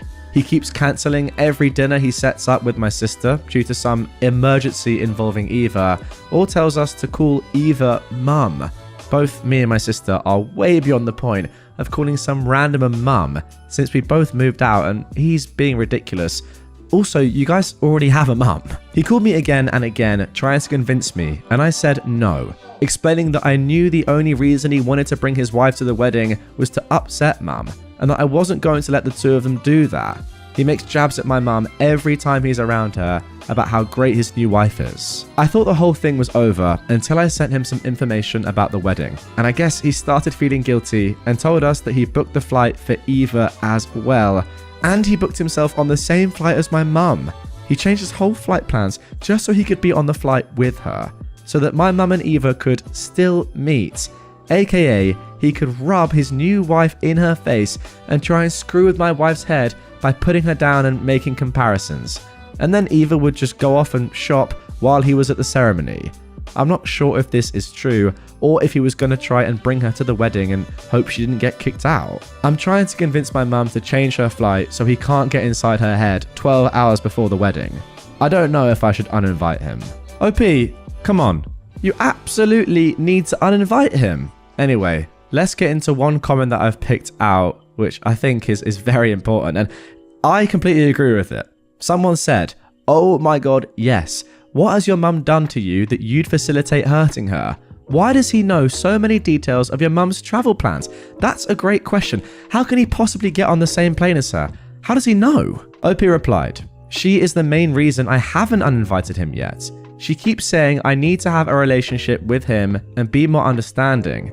He knows because he asked, and we figured he was trying to avoid being on the same flight as her." Well, to be honest, guys, I just find this really sad. It just sounds as if your mum is a wonderful, wonderful person who's just been completely trodden on for who knows how many years by your dad. Yeah, obviously, the affairs are obvious. That is clear. But, you know, more minuscule things, like her just pandering to him, I can imagine, and him wanting to do something, her in reality wanting to do something else, but always having to do what he wants, etc, etc. You can see this sort of emotional abuse that must have been going on throughout their relationship. And I think it's come up here. The way she is still saying, no, you guys need to have a relationship with him. She's clearly a lovely person, but does she really think that? Now that she can clearly, obviously see that he's just a terrible person. Like, the plain thing sums it all up. He is actively trying to get his new wife on the same flight as his old one to rub her in her face. What a terrible person. What, and then she just goes shopping? Ridiculous. The only reason why he would possibly want to get on the same flight as her is just to show off. It's disgraceful. And look, your mum sounds like a wonderful, wonderful person, but I actually do think at this point you need to protect her and say, you know what, mum, he is not coming anymore. He's not getting the same flight as you. He's not getting any flight. He's just not invited. You can bring your boyfriend. I don't care. Like, I'll see my dad another time. That's between us. It's unfair on you. Now, there is actually one more update to this posted after the wedding that comes from December the 17th, 2023. Let's get into that. The wedding has happened. It just took a bit of time to update because it's my life and it all went south and was too raw to try to write in a coherent way. It still probably won't be super coherent. Oh no. Well, spoiler alert, my dad got uninvited. Well, that is good news, I have to say. OP then just quickly sums up exactly what has happened so far. My dad was acting weird around the wedding. Turns out he told his new wife she was invited when she was not. When it got close to the wedding and I told him to tell her, he got his wife a flight with him so she wouldn't feel left out, and then purposefully chose to be on the same flight as my mum so that my mum and his new wife could meet, in inverted commas. OP importantly then says he has a vindictive streak, so we knew he was trying to upset my mum. Alright, so the update. I asked him to change his flight because he had specifically asked me what flight my mum was on so he could avoid her. That's the words he had said.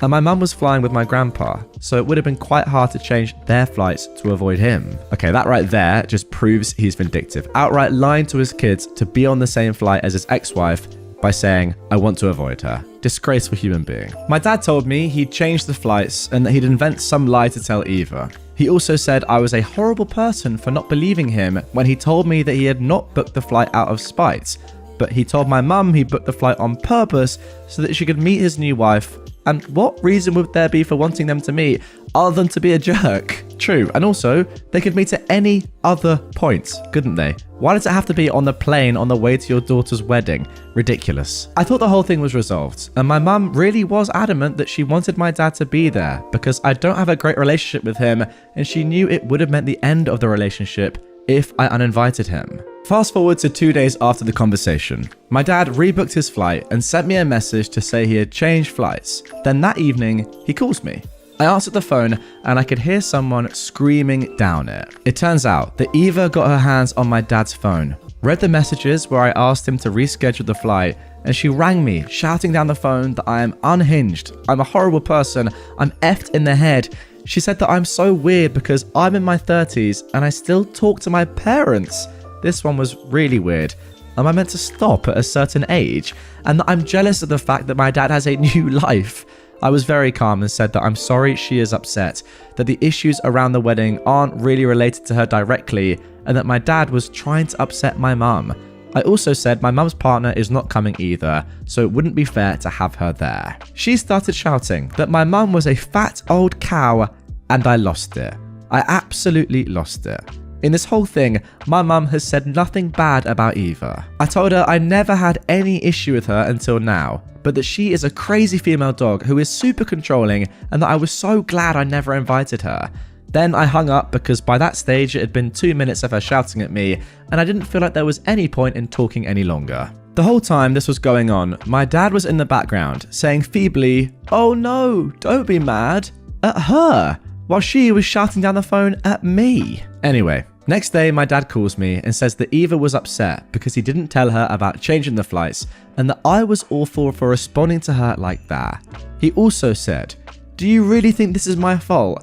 And I said yes. And he said, "Do you really refuse to take any responsibility? None of this would have happened if you'd invited her like I asked you to."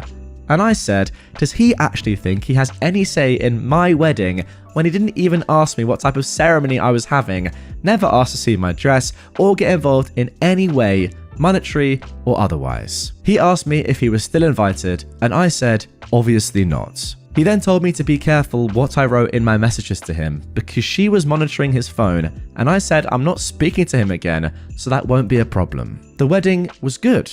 My mum walked me down the aisle and there was nobody there to cause drama, so in the end it all worked out for the best. The whole thing was just a lot more dramatic than I originally thought it would be. We thought he might end up not coming because he was too entangled in his lies, but for sure I did not expect that call I got. And it was very close to the wedding when all the drama happened. Okay, so there was at least a good conclusion to this. The wedding went as well as expected. That is good.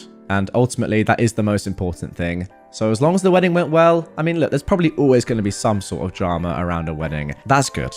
We can at least relax a little bit around that. I mean, imagine if he'd come storming in last minute with Eva. That could have been truly awful for absolutely everyone. So that's a little positive at the very least. But again, the person who I really do feel the worst for in this is OP's mum. She just seems like such a kind, genuine person that has just been, as I said earlier, trampled on by OP's dad. It's so sad. She just deserves a lot better than this. But again, at least she got to experience a nice wedding of her daughter, walking her daughter down the aisle. Yeah, probably not what she imagined, but nice nonetheless. I actually feel worse for your mum, OP, than you, because I feel like you are just better equipped to be able to deal with this.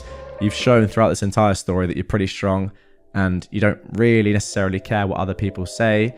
If you think a certain thing, then you're going to do it. And I respect that a lot, even when it comes to people in your close family. Fair play to you. And I completely agree with what you've done at the end there as well. Saying to your dad, there's no point. I'm not going to message you anyway, so who cares who sees it? Your dad remains an embarrassment. Imagine saying to your own daughter, by the way, can you not text me? Because, yeah, my new wife checks my phone when I'm not looking and she might see it. I mean, come on. What is wrong with your life to say something like that? And Eva is obviously just a horrible witch. But yeah, I just hope your mum has a nice rest of her life. She is my favourite amongst all of this. Am I, a 38-year-old man, the jerk for cutting back on work to prove a point to my 30-year-old wife? My wife is usually an angel of a woman, but has recently gotten into a friendship with a woman whom I personally believe is a bad influence on her. Not in a patronising way, more of a lay down with dogs, get up with fleas type of situation. I never said anything about her childishness or her very radical misandry because frankly, it doesn't affect me. Until it did. A few months ago, my wife began pressuring me to do more around the house. Before I get an instant "you're the jerk" here, we already split chores and childcare. Admittedly, she had a bigger cut than I because she is a stay-at-home mum, but I do most of the cooking. Breakfast and dinners, lunch is her responsibility for her and the boys. I take out the garbage and I do laundry, and I deep clean the bathrooms once a week. I do also help with our boys' homework and such. She insists that I am not doing enough and that I should be doing more around the house. I tried having discussions with her, asking what she expected from me. Namely, all chores and child rearing should be my duty, it seems. And for months, it seemed to be going nowhere.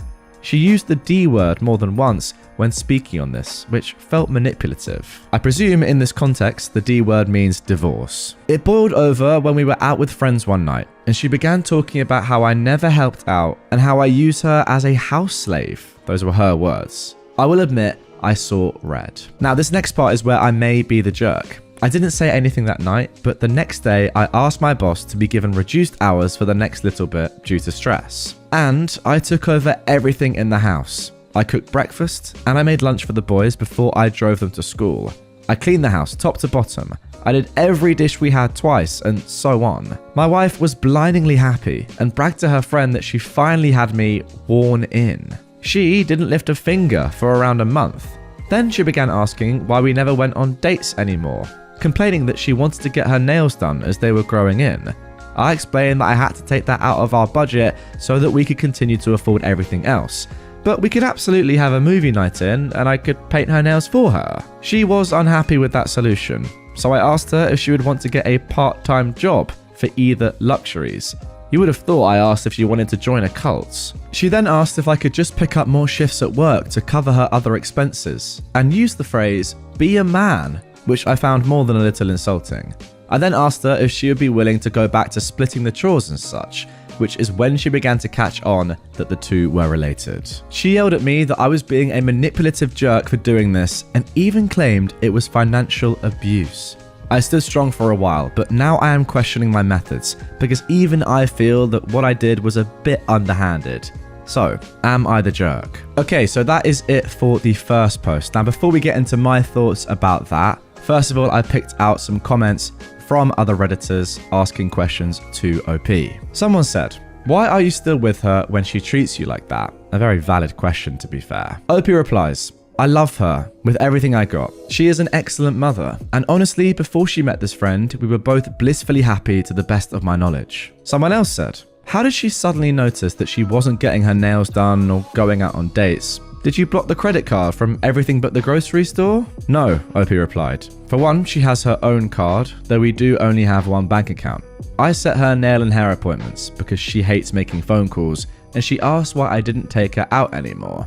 She could have spent from the card without saying anything, I suppose, but upon budgeting, we would have been in trouble if over 300 was gone from a night out with friends." OP also added a little bit more information about his wife and their relationship, saying she had always wanted to be a stay-at-home mum before we got together. I try not to say this part because while her two boys are not mine biologically, they are my sons. But being a single mother was incredibly taxing for her because working in the public was too much. I had a bit of experience with being a single father myself. I have a son of my own, but I was looking to advance my career and was more than happy to take over the bills for a lessened load at home. Now, another Redditor actually said this below, which I don't agree with, but I thought I'd mention nonetheless. "So you're paying to raise another man's children?" OP said, "I do not like this comment. Those are my kids, no one else's, and regardless of what happens with their mother, I hope those boys know that."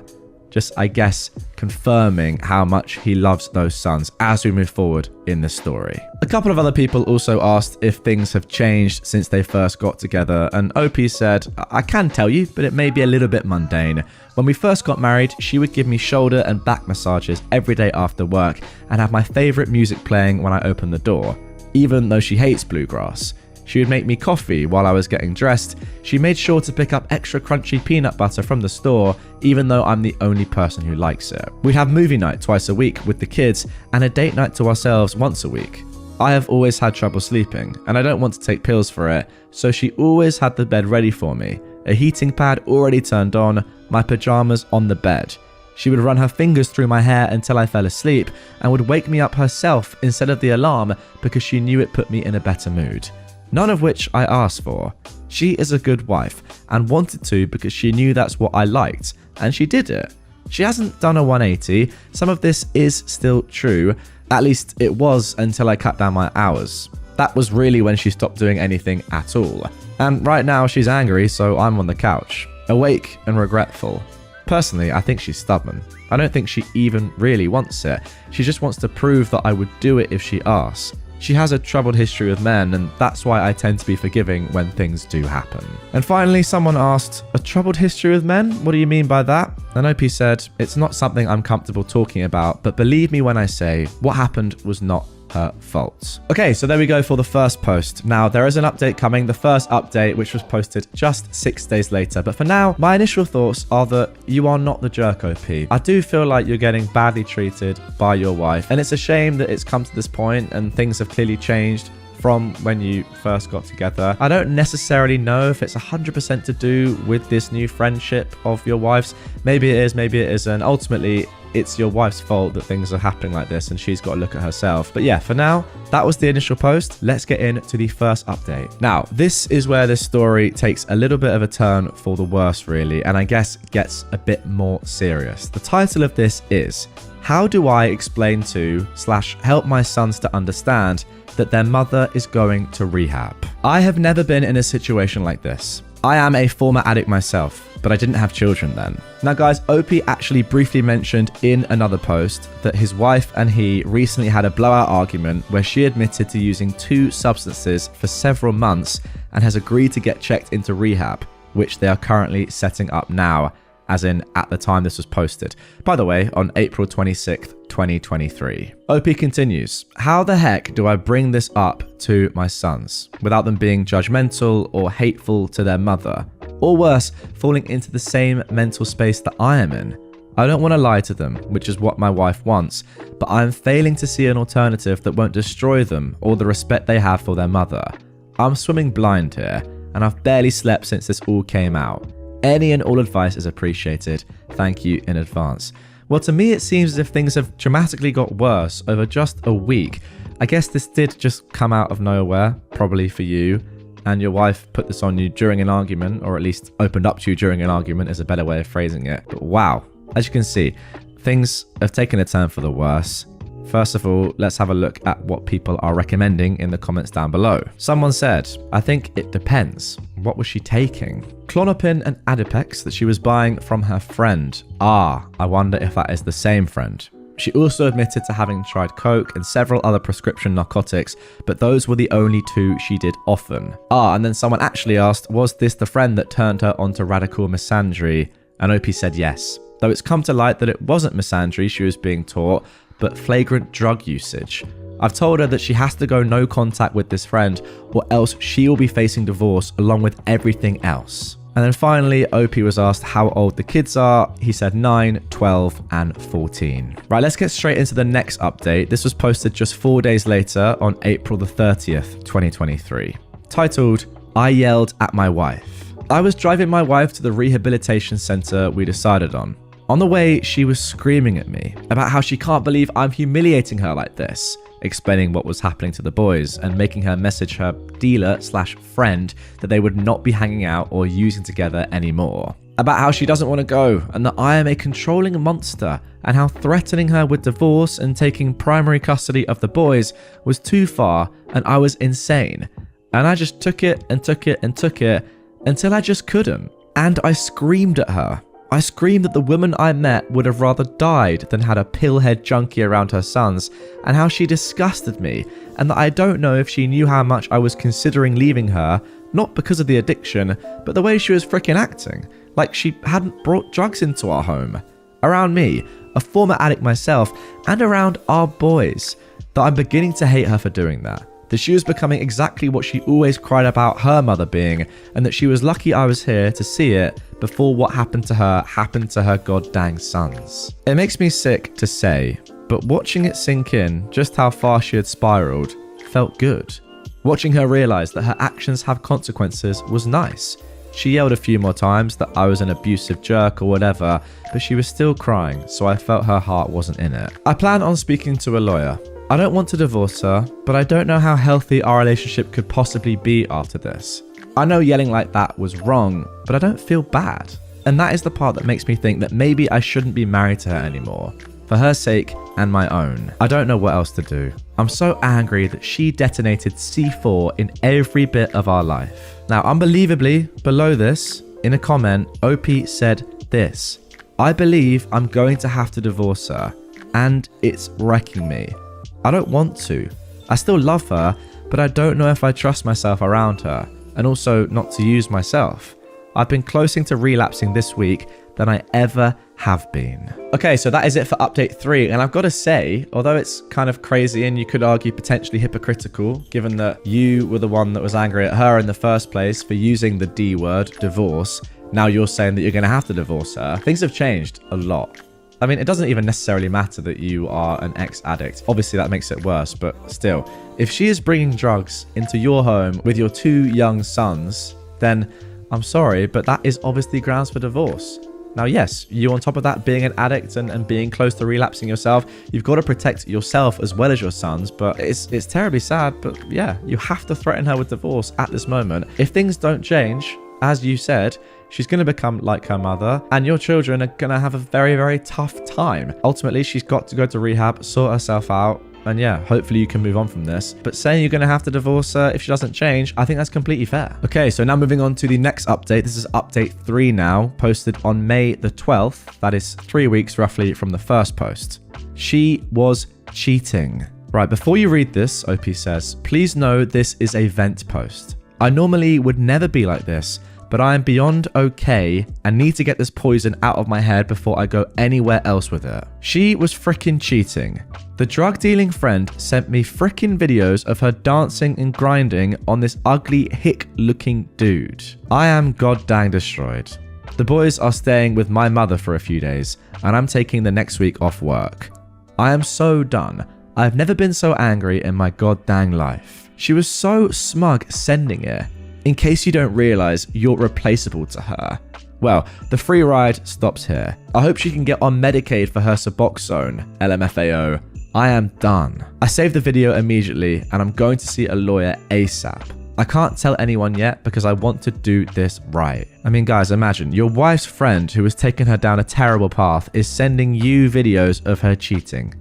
Oh my goodness. Now, thankfully, my parents insisted on a prenup with what I at the time thought was an inhumane cheating clause. Never been cheated on before, and I feel like tearing my goddamn hair out.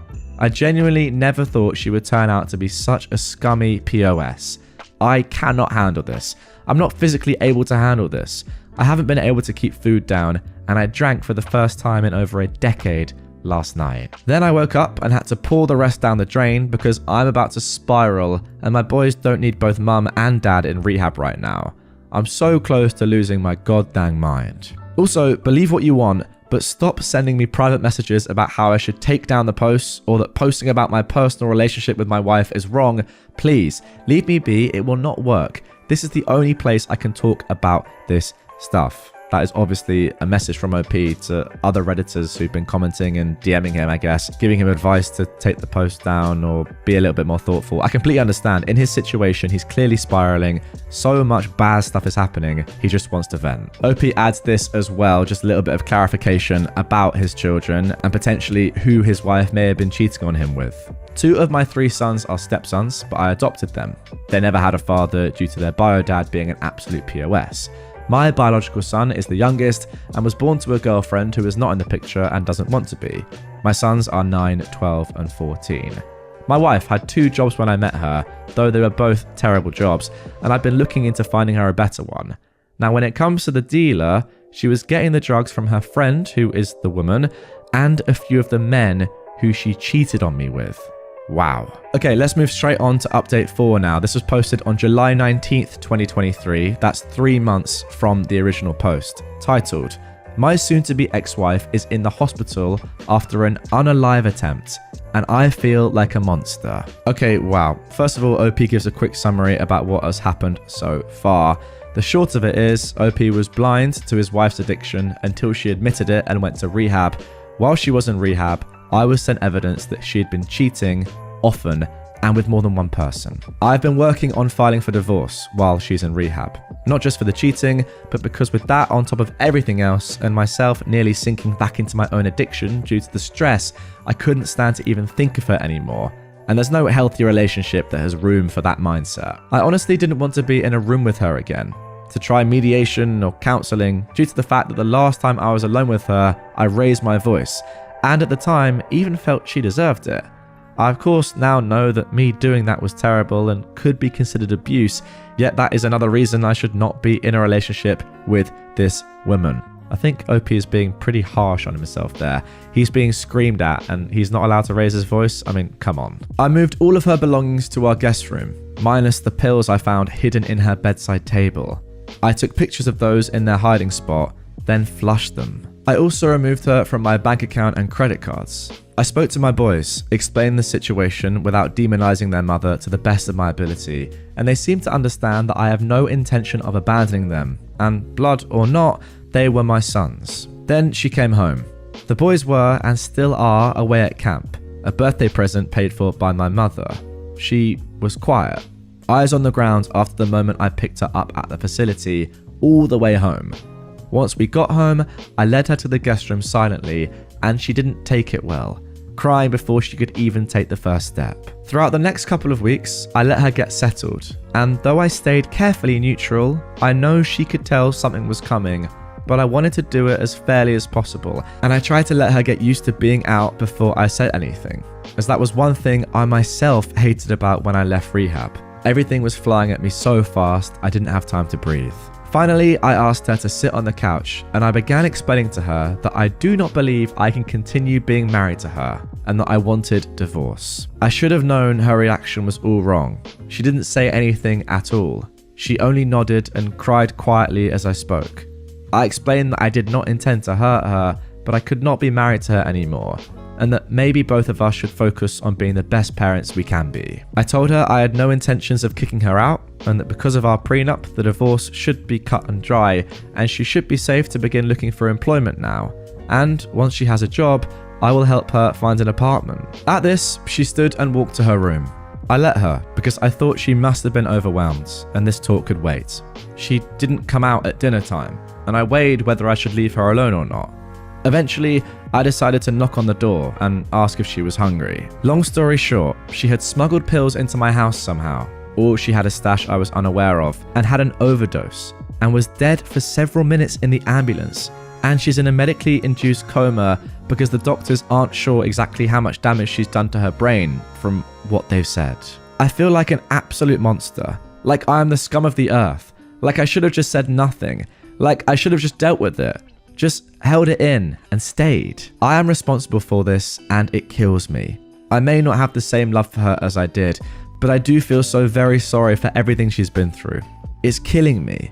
I haven't told my sons yet, and I'm debating waiting until they're back from camp so they can have a little more time without this on their minds on top of everything else. Okay, now I think this is where this one gets really, really difficult, and I'm going to need some help in the comments down below, guys. Get your thoughts in. For me, I understand why OP is blaming himself for this, but I can't get behind him saying that it's his fault, that it's killing him because it was, his doing and he should have been nicer and let her be, etc, etc. Like, I get it. When you're in the situation, you probably think that, and OP is clearly a nice guy and, even despite all of this, still clearly has a lot of love for his wife, and that is the reason why he's saying these things. Can he be the one to blame for this? Surely not. Surely not. Like, surely it's on her, right? And I get it, she's not in a place to be making these sort of decisions, but I don't know. It just feels wrong that he is blaming himself for his wife's actions. Let me know what you think down below. It's a very, very tough spot. What do you do in this situation? What do you do? There's no right answer, obviously, and it's an impossible spot, but still, I just feel bad that OP is saying that he was in the wrong and that it's his fault, because it just wasn't, in my opinion. Okay, someone asked OP below the 4th update, where is her family in all of this? Not my story to tell, he says, but she doesn't have much family alive, and the ones who are, she has no contact with. She has other friends, but I don't know which ones were enabling. They all know what's going on. I messaged all her friends, except the dealer, though clearly she knows now from messages she sent me. She hasn't shown up to the hospital though, possibly because she thinks I would throw her out, which I would be tempted to do, to be entirely honest. A couple of her other friends visit all the time. Yes, she's no contact with her mother, ironically because of her mother's addiction and bad treatment of her.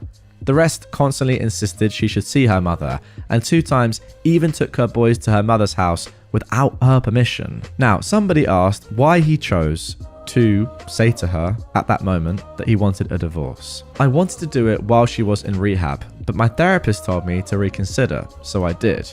I was so angry when I found out about the cheating that I wanted to take her belongings to her dealer's house and leave them there, but I knew that was wrong. I knew that once my anger wore off, I would regret it. So now all I want is to get the divorce started and over with as soon as possible so that I can begin trying to pick up the pieces and move on with my life. On top of that, I didn't want to lead her on. I could tell that she knew something was coming because I can't even stand her touching me anymore. It makes me physically ill. If I had known she was going to try and unalive herself, I could have closed my eyes and grit my teeth and let her do whatever. But honestly, even now, after what she did, I know that isn't feasible for me. I still found myself wanting to start fights, to yell, and I know that I am not a strong enough person to be in a relationship with someone who hurt me that much, who disrespected me, my home, and my children that much, who took my own past experiences with drugs into account so little that she brought them into my home directly under the nose of myself and my children. Pun intended, by the way. This is as much kindness as I can afford to extend to her anymore, for my own mental health's sake. Then 5 days later, OP added this on the state of his wife. She is not awake yet. I took the advice of some of the commenters and went to go and get my boys to see if they wanted to see their mother. I explained the situation to the best of my ability, age appropriate, and I asked if they wanted to see her. They all agreed eventually, but the eldest only wanted to go to support his brothers.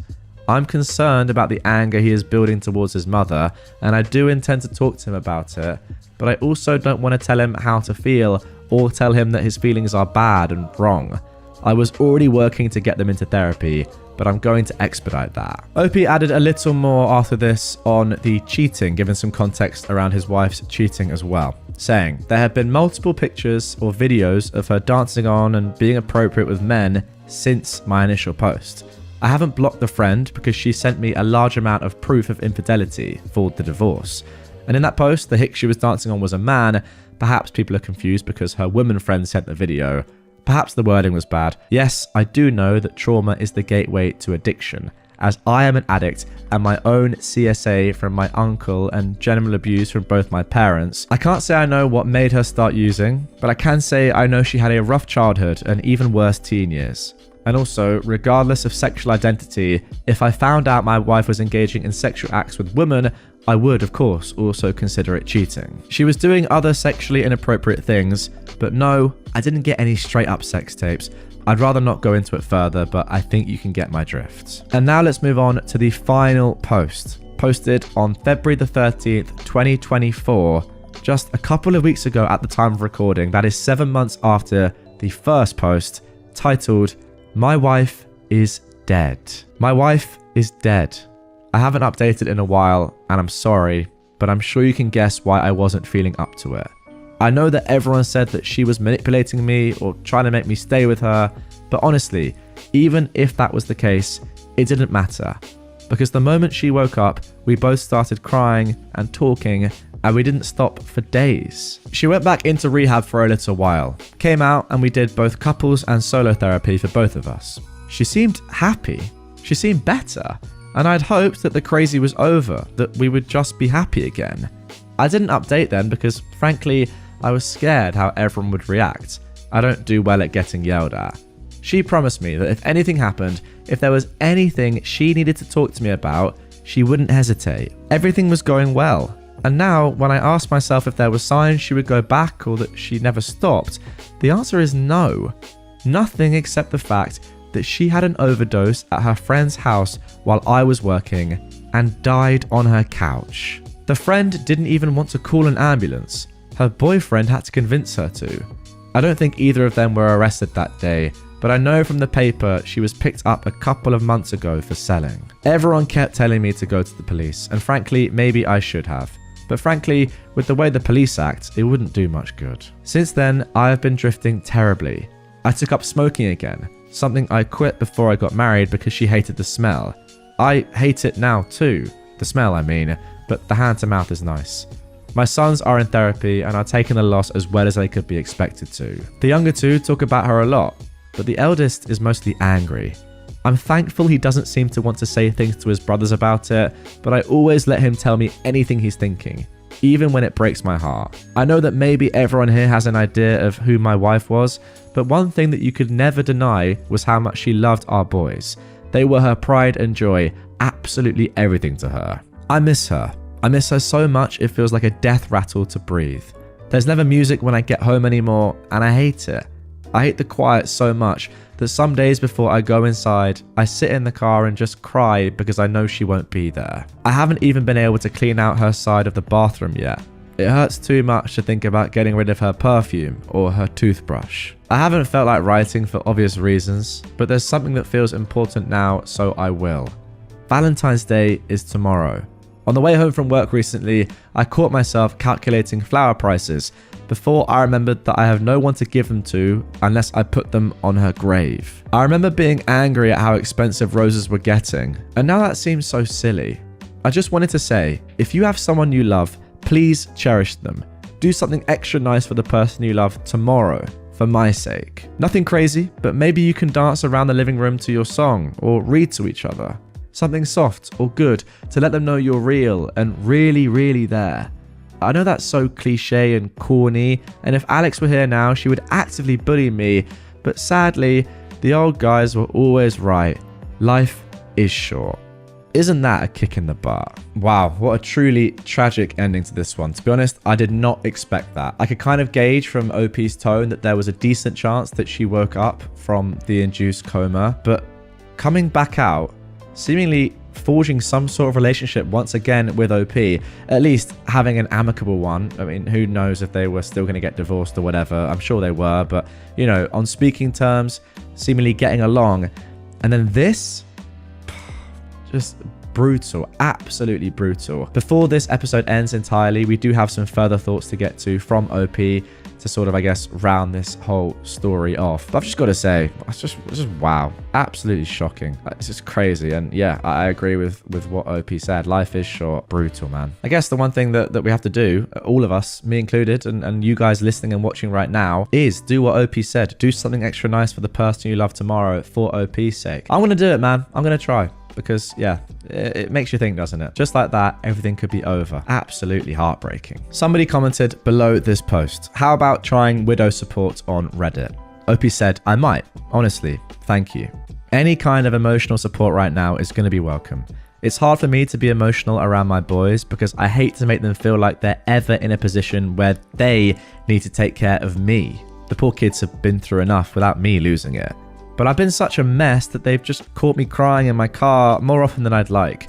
Not to imply that I refuse to cry around them at all, just I hate them seeing exactly how much of a wreck I am. Someone else asked, are you in therapy?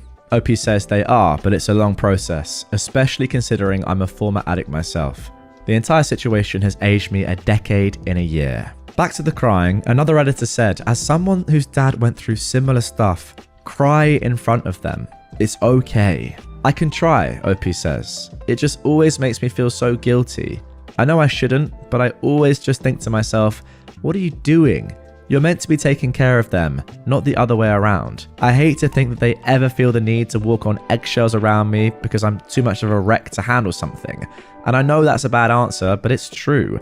It just always comes around to the fact that those are my boys and I am their dad. I am supposed to be stronger than this for them. And I don't mean to imply that crying is weak or wrong. I just don't know how to turn it's okay to cry into it's okay for me to cry in my head. Then of course, I mostly mean now, after everything. At the funeral, there was no helping it. And for the first few days after that, I was such a mess. My parents came to stay with us because they were concerned I wasn't sleeping. That commenter replied, yeah, you can't help your feelings. But I'm sure your little dude has feelings. And when he sees you not exhibiting those same feelings, he may think that those feelings are wrong, but that could be my own baggage. Do what you need to for yourself, my dude. But that just stood out to me. OP replied, thank you, genuinely. I will keep that in mind. I hadn't fully considered that, if I'm being honest, but I can work on it. Now, to round off this story fully and conclude things, I'm just going to read a little bit more from OP that he left in the comments down below. Not defending her is so hard for me, but that was the first thing my therapist told me when I asked about my sons, that defending her to them wasn't going to help, and that all I could do was let them talk. My eldest is the only one who really rages about it, but the younger two will eventually, I'm sure. I am also angry in this helpless kind of way that hurts so bad I can't stand to think about it, because if she had just talked to me, I could have helped her, and she would still be here. I am a former addict myself, and I know I made so many mistakes with my wife, but I swear it was like everything was so good again. We slept in the same bed again and had dates. Oh my goodness me, I didn't realize that. Everything in my mind just wants to scream and beg to know why she would do this, and I can't. Wow. So you guys were romantically seeing each other again. Oh, that makes it even more brutal. I can't believe that. I hate it so much, OP continues, because I tried so very hard not to love her anymore when she was alive, and it didn't work then. I don't see myself doing any better now that she's gone, and it hurts even worse because when other people are mad or say negative things, I still want to defend her, to explain every little reason she had and why it wasn't all her fault. But in the end, it doesn't even matter if I do because she's gone. She won't be here to reap the benefits of that defense or even to care that I changed minds. She won't be here to be respected or disrespected. It feels pointless, but I still want to, and it makes me feel like a freaking moron. Okay, and there we go. That is it. That is where we're going to leave it. But before I go, I'm going to leave you guys with just my own short thoughts on this. I could comment on the family in general, on the wife, on the kids, on everyone else in this situation, and what we could possibly have done to have improved things and made this not happen. But I feel like realistically, without knowing the person and the people involved individually and really knowing them, as OP says, that's sort of pointless. So all I'll say is this. To OP, who I feel like I do know a little bit from just the general writing, your thoughts, how you've conveyed, what's happened and your own personal opinions and actions throughout this, I will say, I think it's terribly sad that you feel like any of this is your fault, because objectively speaking, it isn't your fault. Even if you weren't involved in the situation, you could argue that this was always going to happen. And I know that's a pretty tough thing to think about, but let's be realistic. Like, she was in a lot of trouble, and ultimately, you were the one that was actually helping her for a lot of this time. That is a fact. Now, the fact that you feel like you are to blame for any of this is just ultimately really sad when you were probably the person that was really helping her the most. I don't know what you guys think about this, but that is my main takeaway from this. OP is the one that's going to have to live with this for the rest of your life. And if you feel like you are genuinely to blame, that is horrible, because you're not. By the way, I completely understand why you feel the way you do, but it's not your fault, and it never was your fault throughout any of this. And I hope that for your own sake and your son's OP, that you can move on from this and rebuild your life and find some positivity in the world. Am I the jerk for saying that I won't attend my sister's wedding if she invited our father? Now, this was originally posted on February the 11th, 2024. I am a 27-year-old man, and my 25-year-old sister is going to get married in April. They are already planning for their wedding. We grew up with our uncle, mum's brother. Our mum, who is 45, due to a stroke, wasn't physically able to do many things. She needed help, but it was more than enough. Our father, who is 53, was abusive towards our mum, but not us. She is physically weak, she has a weak build, my students might even be stronger. She's always been that way, even as a kid. This made it easier to mistreat her. After the court forced a divorce, he continued to contact us and, in air quotes, be there for us. I rejected all the money he used to send. My sister, though, didn't. She was contacting him and has a relationship with him. I asked her to pretend that she doesn't when mum is around. I asked my sister who will walk her down the aisle. Is it our mum, uncle, or me? She hesitated to answer, but said she'd invite our dad.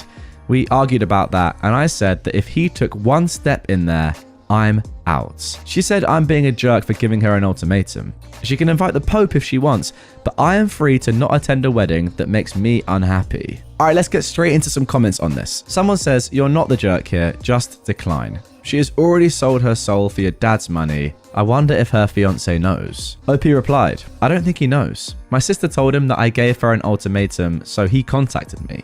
He did sound like he didn't know. Someone else said, you're not the jerk. You don't have to attend, but don't give the ultimatum. Just decline the invite. Your sister is a grown adult and her relationships are her own business. OP replied, we had an argument about it. I said that I wasn't coming. She tried to say that I couldn't not attend her wedding since we are only 2 siblings, and eventually then I gave the ultimatum. Someone else said, you're not the jerk. Who she invites though is her business. What events you attend or not, along with the reason behind it, is your business. Was she not old enough to remember the abuse of your father, or is the money he gives her more important to her than her mother? OP replies, when the court forced a divorce, I was 13 and she was 11. I don't want to say that she valued the money more, but I don't know why she is still in contact with him. That is a fair point. How could you possibly be in contact with someone that did that to your mum? I personally could never do that. Another Redditor asked, is your mother also coming to the wedding? Because if she is, as I would expect her to be invited, that's an incredibly trashy position for your sister to put your mum in, especially if she just springs it on your mum without giving her proper notice. I don't imagine the stress of having to interact with your former abuser and see him lauded around and given all the privileges of an involved and loving father, despite not having had much part in raising the bride, would be good for anyone's health, let alone someone as fragile as your mother. You're not the jerk, by the way. Again, your sister has every right to invite whoever she wants to her wedding, and you have every right to choose whether or not you want to attend. Just be prepared for lots of guilt tripping and irreparable harm done to your relationship with your sister, though it is equally her fault if your relationship is damaged, as you seem to have always been transparent on your stance regarding your biological dad. OP says that he hasn't told her that yet. I don't know how to go about it because it did hurt me, but it surely will hurt her more, though my mum is good at enduring. I wouldn't be surprised if she agrees to attend and force a smile if my sister says she needs her there. And finally, someone asked, why do you keep saying that the courts forced the divorce? Wasn't the money he sent court ordered for your support? And how did your mother get full custody given that she is physically unable to care for you? The divorce was an order by the court, OP replies. My uncle was the one who filed the case, not my mum. She couldn't. The money was ordered but not exactly forced, meaning that the court told him to send insert amount to each of us. But neither my uncle nor my mum filed a case demanding money. They both said they are financially able to do that alone. At that time, she hadn't yet had the stroke, but she was injured. She was granted full custody regardless, which is unusual due to the circumstances, abuse, and some threats of his. Threatened to take custody and harm us if she tried. I don't know if courts always do that, but they listened to us and what we had to say. Okay, I think that's pretty cut and dry, to be honest. It's pretty clear that OP is not the jerk here at all, but I do also agree slightly with the commenters who said you can decide what you want to do, but also your sister can decide what she wants to do. It is ultimately her wedding. Now, that is a fair point, I concede, but I also really do have to question your sister's integrity and her as a person. I mean, can she not see that the abuse of her own mother is far more important than her getting a little bit of money from her dad? I don't know. I don't know where her moral compass is. Clearly not in the best spot. So personally, I would really try and reason with her and say, are you sure that you really want to do this? Jeopardize? Well, I mean, to be fair, it's already too far gone. She should have stopped, like you did, talking to your dad at all years and years ago. Maybe that was the time to tell her that, you know, what are you doing? Why are you still in contact? Why are you taking money? You need to not take any money like the rest of the family are doing from this horrible monster. But nonetheless, maybe that time's gone now and maybe, yeah, you just have to let her do what she does and don't give her an ultimatum. Although I feel like you're giving her an ultimatum on behalf of your mum, which is completely fair. It's not really you, is it? It's your mum and your uncle as well who've had to suffer through all of this. I don't know. I think your sister has to take a look at herself, but ultimately, yeah, it is still her wedding. All right, let's get into the one and only update on this one from February the 29th. So what is that? A couple of weeks after the initial post. I decided to tell my mother and uncle about my sister's decision. My uncle was mad. He did not expect her to decide to invite our dad or even make him walk her down the aisle. He wanted to call my sister, but I told him not to. Not now, at least. We went to tell my mum and she was confused. I had to explain that my sister had a relationship with him, but I told her to hide it and she was good at that. Until this age, my mother hadn't found out until I told her. Wow. Was that revealed in the first post? Did I miss that? I don't think I did. I did not realize that.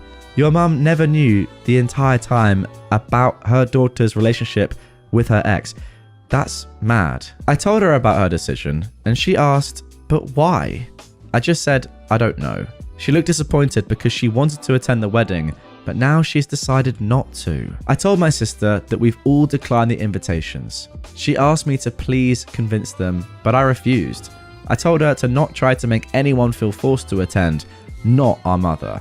She did not respond and ended the call. Since then, I don't know whether she's tried to convince our uncle or our mother. I haven't heard anything from anyone regarding that. Not my sister, uncle, nor my mother. And there we go. That is the end of that one. I think it's best to leave that story with this one final comment. Someone says, hugs to your mother from a fellow survivor of DV. What your sister did was wrong. I'm not sure if there would be any coming back from this. You and your uncle can be there for your mother. Tell your sister that she better be careful about her actions having consequences that she hadn't thought about. You know what they say about karma. And there we go. I don't think I honestly could have summed this one up better myself. Completely agree with that comment.